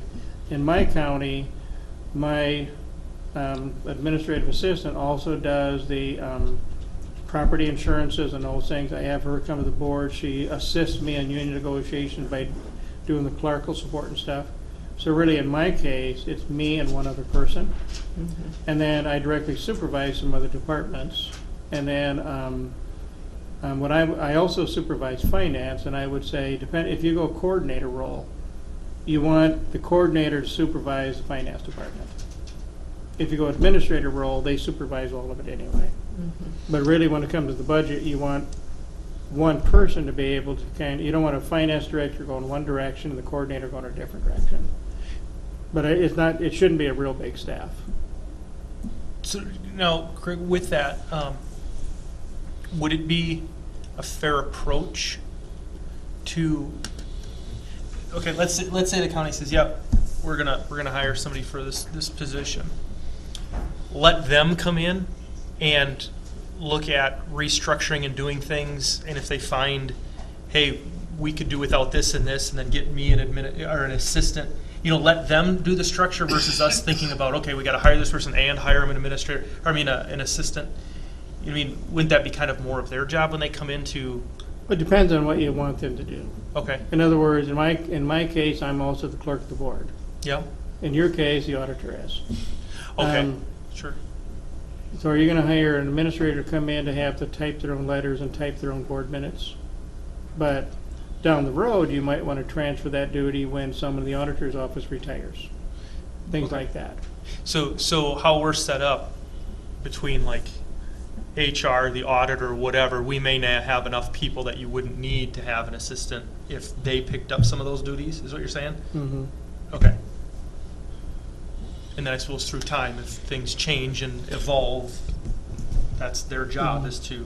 And in different counties, it depends on the workload issues and what you want the person to do. Years ago in Wright County, and I'm not sure where they're at today, the coordinator was also the HR director. So he wore two hats. And then he had HR technicians. And Wright County is a pretty big county. But they just structured it that way. Okay. And I think they have an administrator today. So it depends on what you want under that position. A lot of those people already exist. And so it kind of depends, like I said, if you're going to do a coordinator level, you probably want at least a finance department under them, and maybe your small departments. If you're going to do administrator, he or she's over all of them anyway. So yeah, so it wouldn't matter. Sure. And like I said, in our county, it started out with me and a half a secretary is what it started out at. And then at one time, I supervised all those departments. The board a couple of years ago felt that HR needed to be independent. I mean, that's fine. We work together well anyway, so. But I would also suggest you might want to talk to some of your peer counties. Recently, Fillmore County went through the discussion when Karen Brown left. And they had a discussion, coordinator, administrator, they decided to stay coordinator. Wabasha County, as you probably know, many years ago, they went from administrator back to coordinator, back to administrator. If you talk to Winona County, don't talk to Marcia. Oh yeah, we know about Marcia. Well, Marcia wants to be a coordinator because Marcia wants direct control over certain department heads. And it doesn't sound like that's a big concern for you. Your biggest concern is you don't want to lose touch with them. Right, right. No. It's not that you want to come in and do their annual performance evaluations, and if they are going off track, to pull them in and straighten them around. That you want someone to do that for you. That's what I'm hearing from you. I know Matthew had made a comment to me, just chatting briefly on the phone, and I said, "What do you feel is the biggest, coordinator to administrator?" His comment to me was, if you're going to get a coordinator, you're going to basically outgrow it soon and want to go to administrator later anyway. I know we'd had a couple of our department heads came in and kind of said the same thing. Do you see as far as bang for your dollar, just better starting with administrator, or do you think it's like, hey, get a coordinator, see how it goes, and you can always upgrade to an administrator? I would say start out with administrator. Just make the decision, be done with it. Yeah, okay. Don't beat around the bush. There's an old story about a guy taking his dog into the vet to get his tail cut. And you've probably heard that story where he goes in and they cut part of it off and the dog yelps and they do it again, and comes in a couple weeks later and he goes a little bit more and he does it again, and the next time he brings the dog in, the dog turns around and bites him. That basically says is you're at a point where you want to make a decision that you think is going to be the best for the long term of the county, not something that you might grow into. So if you're going to make the decision to be coordinator, make the decision that that's what you're going to do for the next 20 years. If you're going to do administrator, look at it the same way. Don't stick your toe in the door because it might get slammed on you. Sure. So do it the right way, and I think, like you said, most departments most departments are really good anyway, but most departments like an administrator position because it helps support them. It helps get their message to the board, helps them be more successful, and they don't have to try to deal with the 5 of you who might have different thoughts and ideas. And sometimes they get lost. Right. They don't really know what you want. We have one person trying to do the focus. That's what I'd advise you on. Good. Okay. And like I said, don't get hung up on the cost. It's probably a position that will pay for itself over time. If you get the right person, they'll come back with a recommendation on how to do things. They'll see things that can be done differently that like I said, sometimes departments are a little bit self-serving. But usually when the departments they look at things, they go, yeah, it can work that way too. And if it saves you 10,000 here, 20,000 here, pretty soon you paid for this position. Sure. And made you guys all more successful. Sure. You don't believe me, do you? When I started this job, I was absolutely convinced that we didn't need to do this, okay? I've been on this job now for about 11 and a half months. And I'm sort of leaning the other way now. I see the point, I see why, and I think, really ready to support it. But I'm still assimilating things. Sure. And that's good. You know, like I said, I've seen, because I've been around 30 plus years, I've seen the horror stories of board members trying to manage directly and do different things, and a couple examples or whatever. Just, to me, it's a waste of your time. You have better things to do in your life. You got families. And sometimes the public says, I elected you to manage that county engineer. No, they didn't. They elected you to make sure the highway departments run efficiently, the roads get plowed. Really, they elected you to be the overseer of the county, not to be the daily manager. That's what you hear people like us for. Deciding what kind of car they want. Exactly, yeah, right. That was terrible. You know, we had, in the old days, I remember commissioners, because, you know, especially the rural commissioners always think the highway department gets them elected, and we'd knock over a mailbox. The commissioner would call up the county engineer, want to go meet out at the site of the damage. And then both of them would be sitting there, and they go, well, you think we knocked over the mailbox? And they go, yeah. What do you do about it? Well, our policy is we replace it. Oh, okay. Is that okay for you, Fred? Remember me in the next election. Just think of the hours of every year it took the engineer out of his office. When we had that system, we basically had an engineer and an assistant engineer because of all that extra work.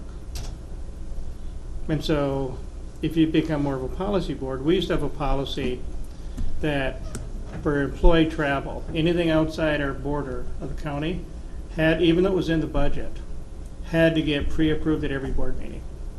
Because the board members thought it was your job to know where each and every employee was if they're outside your county borders, just in case someone called them up. We convinced them not to do that, and we changed a policy that we asked departments to detail that in their budgets, in general terms if need be, you know, really what they want by employee, where they're going to go, like in my case, you know, AMC, ledge session, different thing like that. If the board doesn't like it, don't leave it in my budget. And then for a while we would report quarterly what we actually did. And the board goes, I guess I can live with that.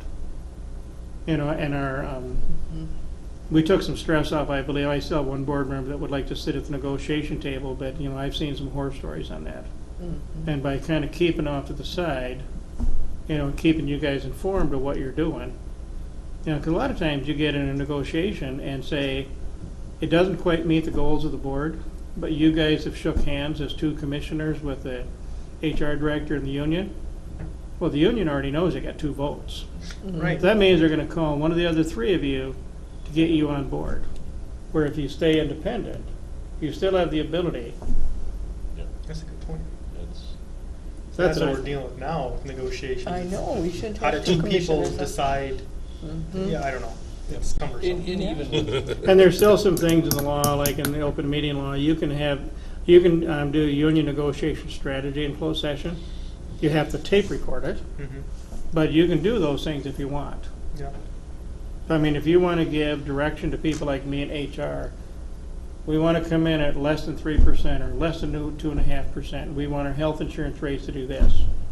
And then you can ask people like the finance director through me, what's the fiscal impact of this to our budget? What's the levy impact? That's our job to come back to you and say, if you go 2.5% versus 3%, it's going to cost you this more in tax levy. And you guys can go, that's okay, or Sure. we need to keep that levy where we want the public to be comfortable with. What is your tax levy and more? In terms of What did you set your preliminary levy at? 6.5 5 something, about 6.5, about 6.7%, I think it was. See, we haven't even finished negotiations yet. No. Yeah, and it's taking forever. And that was, And we've got 3 of our 6 unions done. Uh-huh. And so we pretty much, and we got 3 just about done, so we pretty much know where we're gonna be. Mm-hmm. But we also whittled our budget down, and that's part of my job as coordinator. And sometimes if you have it done through the auditor's office, they're a little hesitant because they also have to work with their peers. And the board direction to me was, between you and the finance director, make recommendations on how to whittle that budget down so we can come into the levy at 4.9%. Mm-hmm. And then we're gonna get there. We're at about 4.6 now, but I'm waiting for some responses from department heads, especially the sheriff. Mm-hmm. And what I will do then is I go through the detail and I'll go, well, in this line item here, you've had 7,000 in revenue, but you've always been collecting 10,000. I'm gonna move that up to 9,000.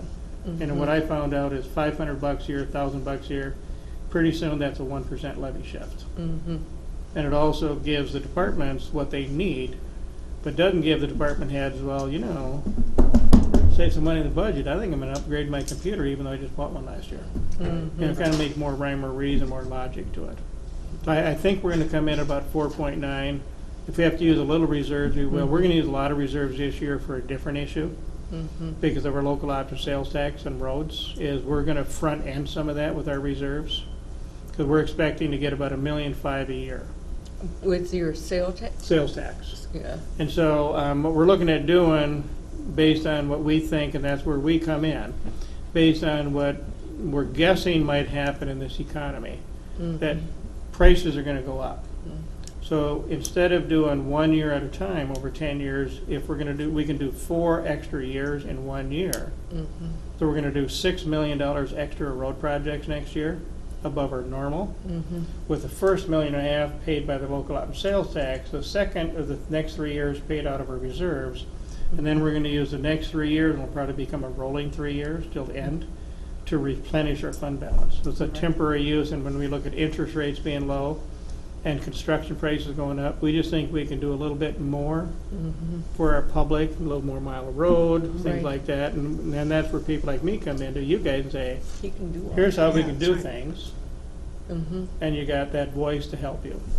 At the end of the day, you might go, oh no, we're just gonna do $1.5 million a year, that's the way it is. Mm-hmm. So that's an example of what you might say a service benefit by having someone like me giving you some independent advice in that area. Mm-hmm. but just sitting here listening to you talk, I can see a lot of places we're falling short on, you know, for potential efficiencies, cost savings, that we can't do all that. Yeah, we And can't. who do we have that could, that's not already focused on their department to, you know, I don't know. And I don't want to trash department heads completely. I mean, and department heads are good, Oh, yeah. but Oh, you know, yeah. they're there for their purpose. That's right. You know, And the that's what they're engineer's there supposed for to the be. engineer stuff. When they focus The on their sheriff's department. there to do their stuff. The That's job what of they the department head is to do the best that they can for their department. That's what they're hired for. Yep. Yep, that's right. And That's right. sometimes that doesn't necessarily tie in with what might be best for the county. But they don't necessarily see it that way, because they got this view that what's best for my department is best for the county. And that's where we get into this. Yep. Yeah. And that's when you have a position like mine, who becomes that neutral, independent source for you guys. Right. Yeah. That's what you're really doing. That's, That's, it's a and big point to me. is like I said, you know, and I'm looking gonna at- push my board when I retire to change my position of administrator, if not while I'm here, because it just makes it better, easier for the board. Mm-hmm. Gives you the ability to, and if you think, well, I'm gonna save 5 hours a week of not having to do this stuff, well, use those 5 hours differently. If it's county related, go out and talk to some of your constituents, ask them what they really want. Right. You know, get the bigger picture, if that's what Instead you of want to running- do. If not, spend some time with your family. Life's pretty short. Right. Whatever you feel comfortable with. So I just know that it's really actually hard to do the job. You know, I can't know every department, I can't understand all the ins and outs of every department, so I can't make a rational decision within a short amount of time without some help I know. of getting me some information, why do they need this, we just a lot of information together in a short period, and from a lot of different departments that you just can't, nobody can have the time to know it all. So you're always running to that department to get information. It's just like me preparing for a meeting, I go through every agenda item to get as much information, even that drop site thing. I called Rick right away, spent time on the phone, and, you know, really, we could have somebody that would give us what's going on. That's right. Because I don't know why it's on the agenda. Right. And we can't talk to each other. Right. So, and, you know, somebody said, well, Justin put it on, but why? You Well, know? and that's the thing, and then you talk to Jack. Well, if I talk to any one of you now, you got a serial meeting of, you know, so it's like, I can't, you know, and so I told Rick, I said, Rick, here's what's going on. If somebody asks you what's happening, fill them in, because I can't. Yeah, and he did, I which I knew already to go hit to my him. quota of commissioners I could call. As an analogy, if that's the right word, you've developed tests into, I don't know, HR director or whatever. Way back in time, counties did have professional HR people, and departments did their own duty, their own job. But it's kind of like, here's the analogy. Counties hire HR directors because when you hire an engineer, they don't go to school to learn personnel stuff. Right. So when you guys get elected as commissioner, you're not running on the basis that you're also directly managing the day-to-day affairs of the county. You're the overseer.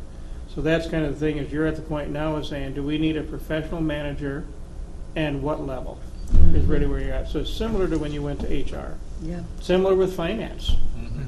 You know, you need that expertise, and whether you like it or not, it's a cost of doing business, and I would bet you over time, this position will more than pay for itself in many ways. Yeah. Would be my bet. Any other questions? I feel bad, Craig, you've already been here for almost an hour and a half. That's a nice day out. So. Yeah. Any questions, quick, and then we can go to Bruce. I don't know. Bruce, I have nothing. I think we've went through as much as I need to. Well, good luck. Yeah, thanks. You know, I would say too, maybe the other thing is, once you guys debate what you want this person to do generally, there's consultants out there that can help you write a job description and help you hire. Okay. You know, and like I said, also, I would also be cautious about internal versus external. Okay. You know, if you've got a keeper inside that can do the job, why not? Why not keep them? You know? And a lot of times your retention is so much better too. Well, you got that, plus you got sometimes a lot of departments will go, hey, that board knows what the heck they're doing. That person there was really the key person. It also then helps that position be more successful. But if you don't have anyone internal, I would say open it up, and there's a lot of qualified people out there. Right. So. Bruce, you had a question real quick? Yes, excuse me, I don't know your last name. Is Craig? Oscarson with an O, Oscarson. like a dumb sweet OSC. I've enjoyed your frankness. One thing that you kept mentioning early on is policy. I wrote it down about 4 times. You mentioned policy. Does this administrative position help the board free itself up to concentrate on policy? Yes. You mean as far as like writing it and following it and that kind of thing, Bruce, or what do you mean? Craig is saying that the administrator is to carry out your policy directives. Yeah. If you don't know your policy, what are they going to carry out? I think that you do have a problem with policy. I mean, if I had won the election, I'm glad you asked. If I had won the election, I would be flummoxed with coming up with policy. Because it's pretty complicated. Right. And would the administrator be able to suggest policy change? Yes. What they would do, in your first, when the administrator gets hired, hopefully that person goes through to find out what you do currently have in policy. And then should come back with you should charge them that one of their first duties among many is to look at your current policies and advise you on which ones should change and why, and which ones you don't have and what they should be. Yeah, that would help. Because that's what you need. You know, When I started, our policy manual was about this thick, it's like this now. Mhm. And it doesn't mean that I wrote all the policies, but I went to HR and said, we don't have a policy on X. And the board wants a policy that deals with this, but not this, such as hiring. Do you have a policy, do you go internal first? Mhm. Or do you go external, or what? And union stuff, of course, you always gotta go union. But once it goes through the union, do you open it up to the other employees, or do you go right to the street? Right. That's a policy thing. And a lot of times the board wants input on that. They're gonna vote on the policy, but the board's gonna want their flavor, so to speak. In other words, if you believe in, for all the good reasons, that we want to give our internal people opportunity for promotion, well, write your policy that way. And if nobody internally, even though they might get interviewed, they might not make the grade, at least you've gone that direction before you go external. That's an example of policy, but yeah, that's what the administrator should do is. And it is hard the way we're running things to get down to that, to even get to that point, because there's a lot of different departments that, you have to look at all the policies, every department, how it's handled, and with just the day-to-day of managing such a thing, it's hard to get to that point. Yeah, and keep in mind, there's a difference between a policy and a procedure. Policy is more of a general, whatever, and a procedure might be the 10 steps to do a task. And so departments need to have their own procedures in place. And we've been working more and more diligently on that, so that when people leave, it's a lot easier to train a new person. Here's step 1, open your book. No, it's a little more than that. Things like that is, here's what you do to walk through. How do you, do a homestead application? How do you do this? A lot of times it's just, well, she's been doing it for 20 years, but I don't know. Well, we're telling our department heads, tell that person, she should write you a procedure, you review it to make sure it's understandable, and then you implement it. But that's your expert. Your staff people are your experts in how they do their job. And give them credit, give them the ability to write out their procedures. Don't have it from the administrator writing the procedures, no. You guys, when it comes to policy development, you want to say, well, here's what we want as our vision for this type of policy. You go to highway stuff. What's your road replacement policy? Right. Do you have one? Or it's kind of like whichever commissioner's up for next election the next year. That's the way ours used to be. I think that's the way it used to be, but I think we have a fairly good policy. We have a good policy. We have a very good engineer. Yeah. Too, but. Craig, my last question for you. If the board, you mentioned a few minutes ago something about, I guess Fred had I think it was Fred that had the question as far as writing the job description, but a step further, if the board decided to go this direction, is there any, I can't think of the term, not committee, but resource to find out. for like even during the interview process to have an expert opinion sitting there, like for instance, like say yourself, you said, hey, okay, we're going to hire this person, we're going to go through the interview, we don't exactly know what to look for, what to ask, or what questions to know if they're qualified. Is it something where you could say, hey, Craig, we're going through these interviews, would you mind sitting down and giving us your opinion on each one of these? Or I mean, is there a committee to do that, or? You could do that, or if you're going to go external, then usually you would hire someone like David Drennan and Associates. You probably saw Gary Wires at the conference. Yeah. Or Springstead. There's companies out there that are search consultants. Okay. And they guide you through that process. If you're going internal, that's a different issue. Okay. And I don't know I know Tess. I don't know what you think of her, and I don't need to know. But I mean, if you're going to want someone to write a job description, she could do it. But if she's your candidate, you would probably want an outside person to write the job description based on the board's opinion or vision. Right. So you don't want someone to write their own job description. Right. Themselves, yeah. So I don't know what your plans are and that type of stuff. I don't know who else you might have internal. Normally, someone like her is a logical person you look at. And I don't know what your relationship with her is like, and I don't know what you think of her, but. I think Winona went with Springstead. Springstead, yep.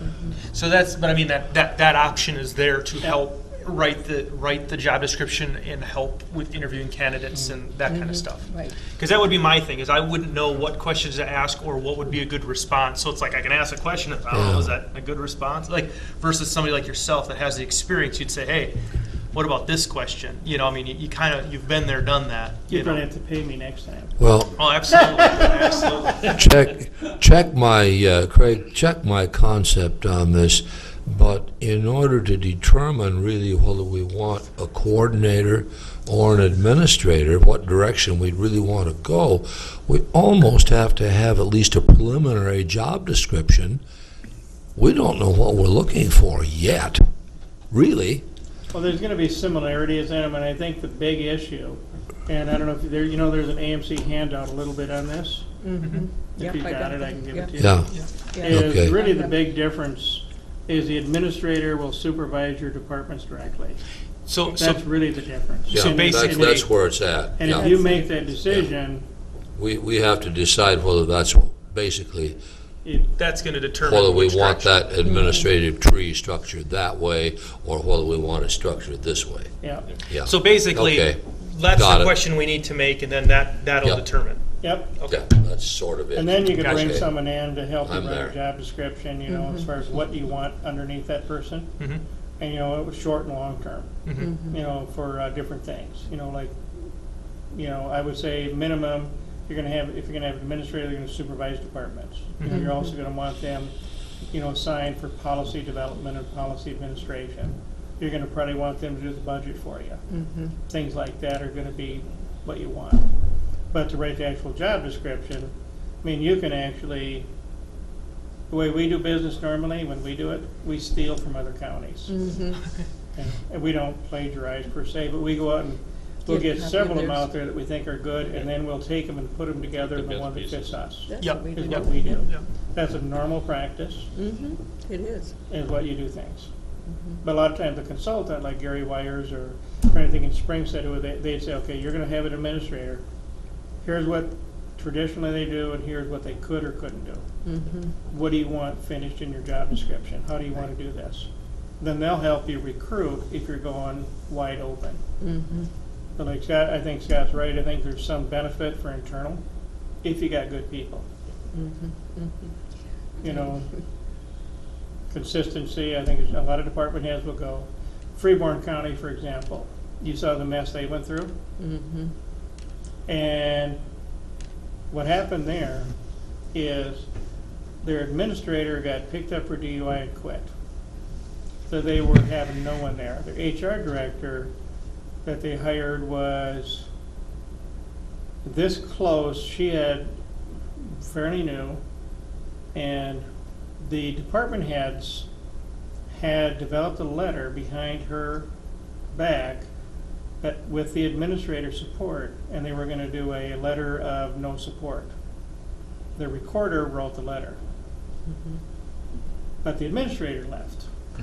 The board didn't know what was going on because this was the administrator was working with the department heads to get something in front of the board. Well, he left mid-cycle before it could get to the board. So the board didn't quite understand. So they went out and they let the HR director be the lead dog in replacing the administrative process. She purposely excluded internal department heads from being interviewed. And then it became a nightmare. Well, at the end of the day, what did they do? They hired an internal person. And they had at least 3 internal people that were top-notch. But that they did is they opened it up to internal in the last round of interviews, and they selected their probation director, who was going to be a good administrator. So that's how they did it, but they had, that's an example where if that administrator would have still been there, that administrator would have stopped to the HR director, and the HR director would have been gone. Say if he was going to normally retire, then you would have been guided through the process with the outgoing administrator. Yeah.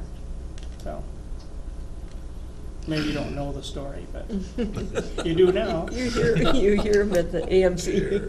Bruce has got a question. Yeah. Speaking of a mess, what about Winona, 2014, for 2 years and $200,000 to get rid of their administrator? The board screwed up.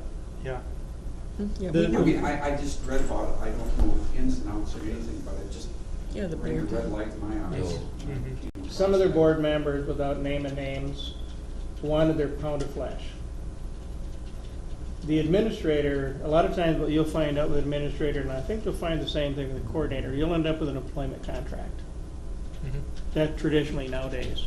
And it'll have things in there like their salary, their benefits. But it'll also have a termination clause in there. That basically, if you ask them to leave, you give them severance pay, no questions asked. That's what happened to Winona, is they felt the administrator did something wrong, and they fired him. If they would have simply said, we're relieving you of your command under this clause of our employment contract, and we're gonna pay you, I think you had 3 months severance pay, they would have been done with it. Yeah. And at the end of the day, they had to honor the contract anyway.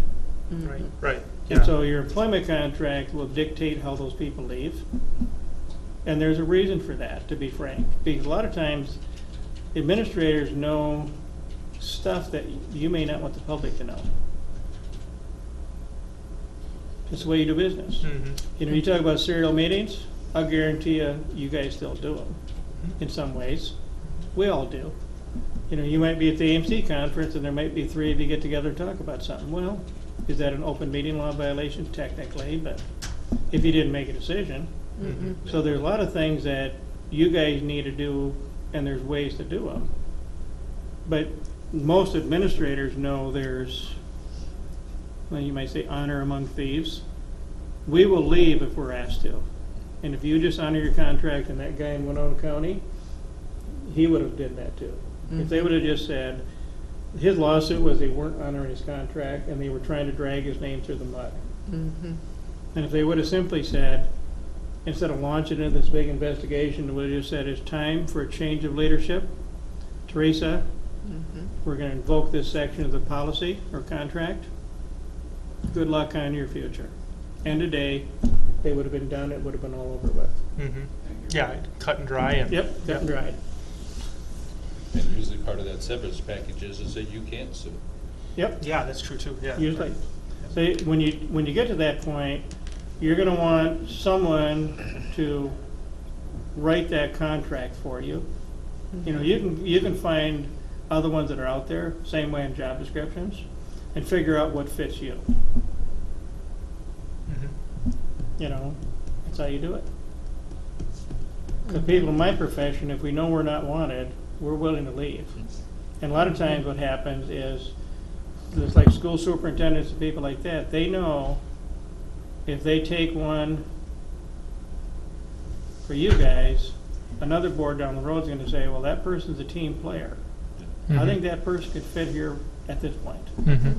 You know, and that's fine, because they're going to leave and not cause disruption. And you want that in whoever you hire. Right. It's another cost of doing business, Fred.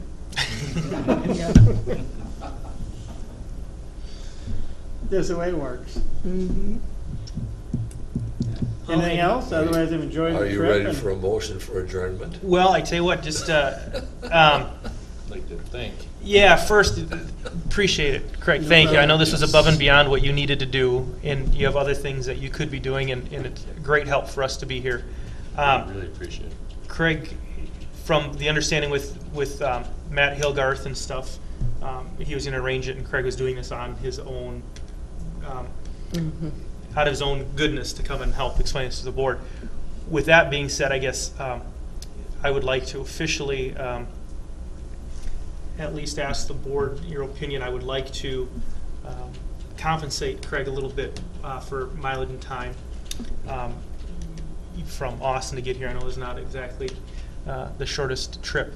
Out of our commissioner professional and their technical fees discussion. Fine. You don't have to do that. We do. We We would do like want to. to. Yep.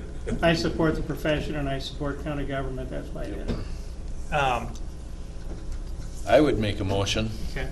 to give a minimal fee for helping us understand this position a lot better, just to help compensate for your time, just for even your mileage coming down. Well, I drove a county car, so. Okay. Oh, God. We'd still like to compensate We even looked up your home address so we could figure out your Yeah. mileage. I would like a motion to compensate $150. I'll second that. Okay, motion by Scott, seconded by Teresa. Any other discussion? All in favor? Aye. Aye. Opposed? Motion carries. And I talked to Jack a little bit at the conference, so. Yeah, he mentioned that, so he was informed, and I And I appreciate don't know where it. he was at on the whole thing, but Mhm. Yep. No, really appreciate the information. No problem. You gotta talk to someone that's done it. Yeah, absolutely. Well, you know, and like I said, I'm at the twilight of my career, so I can say things, and that's what I tell my board, is I've had my Ruler 90 for 2 years. I'm 62 plus. Financially, I can leave tomorrow. I'm still enjoying what I do. I'm gonna leave someday. And so I tell the board, I'm a little more dangerous now. But I still respect them, but I'm gonna be frank with them. Mhm. But I'm not gonna humiliate them in front. I'm not gonna say, I told you so. Right. And that's not our job. Right. And, you know, I'm still interested in making sure our county operates efficiently, and that's the way it goes. Appreciate you helping our county. Yep, No thank you. problem. Well, good luck with your adventure. Thank you very much. If you- Hang on one second. Motion to adjourn, anybody? Motion to adjourn. Okay, motion by Fred. Seconded by Scott Connor. Okay, any other discussion? All in favor? Aye. Aye. Opposed? Motion carries. We're adjourned.